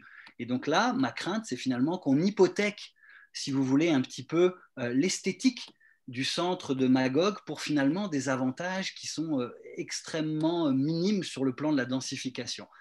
Et en conclusion, je dirais aussi que j'aimerais, et on parle beaucoup, on oppose souvent touristes et puis les citoyens de Magog, etc. Ça serait quand même important de nous dire combien un touriste dépense en moyenne à Magog versus un citoyen de Magog. Parce que si moi je prends mon exemple, 100% de ce que je dépense, je le fais à Magog, que ce soit les taxes, que ce soit les commerces, que ce soit la nourriture, etc., etc. Donc je pense que c'est important aussi de prendre ces équilibres-là. Mais encore une fois, mon point était surtout sur ce consensus qui se dégage. Sur ce qui est du Airbnb, je suis extrêmement sensible aux différents arguments, mais je trouve là aussi qu'il nous faudrait avoir des données probantes pour qu'on puisse prendre, je dirais, des points de vue qui soient étayés par les faits, parce que effectivement, le profil du touriste de Airbnb n'est pas du tout le même que celui du touriste qui va à l'hôtel. Donc l'impact réel sur l'économie locale, si on avait des données probantes et des statistiques, ça serait très aidant pour qu'on puisse se prononcer. Voilà, je vous remercie beaucoup et encore une fois, merci beaucoup pour votre consultation. Merci à vous, M. Morin, pour votre participation. Alors, on entend que vous confirmez certaines préoccupations qui avaient déjà été manifestées dans le clavardage. Nous voulions rapidement, pour terminer cette soirée, attirer votre attention sur la suite des choses. Donc, nous allons peut-être rapidement aborder l'outil qui est à votre disposition. Donc, on va clavarder cette page Internet, au fond, et peut-être je donnerai la parole à Mme Claudia Fortin pour conclure cette soirée. Oui, bonsoir. Est-ce que vous m'entendez bien? Oui, oui, Mme Fortin, très bien. Parfait. Alors, maintenant, est-ce que vous voyez mon écran? Oui. Alors, je vous ai simplement spécifié que pour connaître la suite des choses dans ce dossier-là, on a créé une section sur le site Internet qui concerne vraiment toutes les consultations citoyennes. En fait, on regroupe à un même endroit les consultations citoyennes qui sont passées, qui sont actives ou qui sont à venir. Donc, quand vous êtes sur la page d'accueil, vous avez simplement à taper le « Pour vous, avec vous » que vous voyez ici. Vous allez atterrir sur la page en question. Puis là, bien évidemment, il y a beaucoup d'informations. Ce qui nous intéresse ce soir, c'est la consultation de février concernant la hauteur des bâtiments puis la location court terme. Donc, à cet endroit-là, vous pourrez aller voir là, dans les prochains jours, prochaines semaines, il y aura le rapport de consultation qui sera déposé à cet endroit-là, l'enregistrement de la consultation de ce soir également qui sera disponible à partir de demain. Et c'est également à cet endroit que nous allons publier la décision du conseil municipal, en fait, la recommandation par rapport à la lumière des commentaires entendus ce soir. Donc, évidemment, ce sera abordé aussi lors des conseils, les séances du conseil municipal, mais des fois, c'est plus simple d'aller voir directement sur le site Internet. Donc, c'est aussi à cet endroit-là que vous pourrez suivre toutes les autres consultations qui seront annoncées au cours des prochains mois. Et voilà. Alors, merci énormément. Vous aurez peut-être remarqué que le site, l'adresse est dans le clavardage. Si vous cliquez immédiatement dessus, vous allez accéder donc à la page qui a été partagée par Mme Fortin. Aussi, en fin de soirée, comme ça, on aime bien avoir votre impression de la soirée. Alors, avant que tout le monde quitte, je vous lance un petit sondage très rapide à répondre. Donc, c'est 5 questions, peut-être prendre 1 minute, 2 minutes là, pour répondre rapidement là, à ces questions. On sait qu'il y a comme une minuterie au sondage, donc des fois, le sondage s'interrompt. Là, on n'a pas de contrôle là-dessus, donc je vous invite à répondre assez rapidement. Donc, je vois qu'il y a un potentiel de 51 répondants. Pour le moment, aucune réponse ne m'est parvenue. Je vous tiens au courant.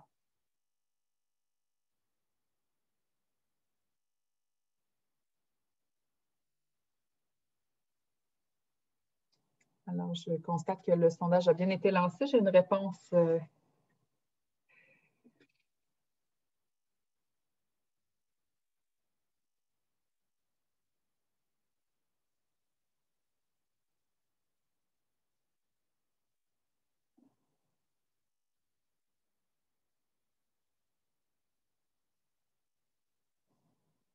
Il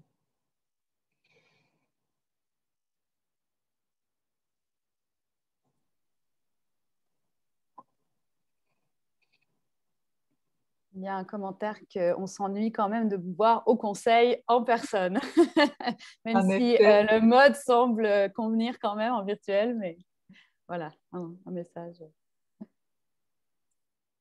Évidemment, on s'ennuie tous et toutes présentiels. Ça viendra, ça reviendra. Alors, je vois que le sondage évolue bien. Encore peut-être un 30 secondes pour compléter.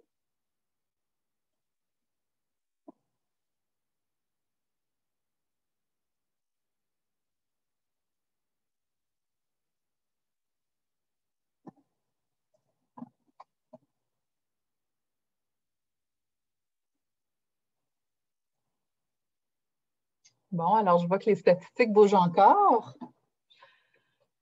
C'est intéressant de voir votre appréciation toujours. Ça nous aide aussi à nous ajuster pour éventuellement améliorer la formule. Je vois aussi que ma collègue Camille a ajouté dans le clavardage une adresse. Si jamais vous avez des commentaires, je sais que ce soir, on a été un peu irrégulière dans les droits de parole. C'est vraiment un manque de concentration de ma part. Je m'en excuse. Mais si vous avez des commentaires à formuler pour améliorer là, les soirées de consultation, évidemment, n'hésitez pas à en faire part. Là, l'adresse a été clavardée par ma collègue Camille un petit peu plus tôt. Donc, on a 34 réponses. Est-ce que je peux voir par des signes de tête si tout le monde a répondu? C'est peut-être me faire un signe que c'est fait. Comme ça, on pourrait peut-être clore là, la période de sondage. Je vois même des pouces apparaître. C'est merveilleux. Alors, je vais clore le sondage. Il y a quelques secondes là, que je n'ai pas vu rentrer une nouvelle réponse. Donc, je clôt le sondage. Et par le fait même, je vous remercie d'avoir été présente ce soir. Je ne sais pas, Madame la mairesse, si vous souhaiteriez avoir un mot de la fin. Bien là, vous offrez le mot de la fin à une politicienne, vais-je refuser? Non, faire sa part, merci beaucoup pour votre participation. Il y a beaucoup de gens qu'on n'a pas entendus parce que, bon, ça ne le permettait pas, mais je pense qu'il y a quand même une bonne compilation de commentaires là, sur le chat. Et puis, nous, en conseil, on va rediscuter tout ça. Alors, merci de votre participation. Il y avait moins de monde qui a inscrit. Alors, on aura peut-être à se questionner là-dessus parce qu'il y avait beaucoup plus de gens inscrits que de gens présents. C'est sûrement pas la tempête qui a empêché les gens de venir vu qu'on est dans le confort de notre foyer. Mais donc, en tout cas, c'est ça. Puis moi aussi, jusqu'à un certain point, je trouve ça bien le fun là, par Internet, les contacts humains, c'est vrai que ça commence à nous manquer. Alors, bonne fin de soirée tout le monde, puis merci pour votre participation, puis merci Réal, bonne job, synthèse. Tu as bien résumé ça, c'était clair, c'était compréhensible pour tout le monde. Merci. Oui, voilà. Alors, un bon esprit pédagogique. Merci beaucoup pour la clarté de la présentation, M. Girard.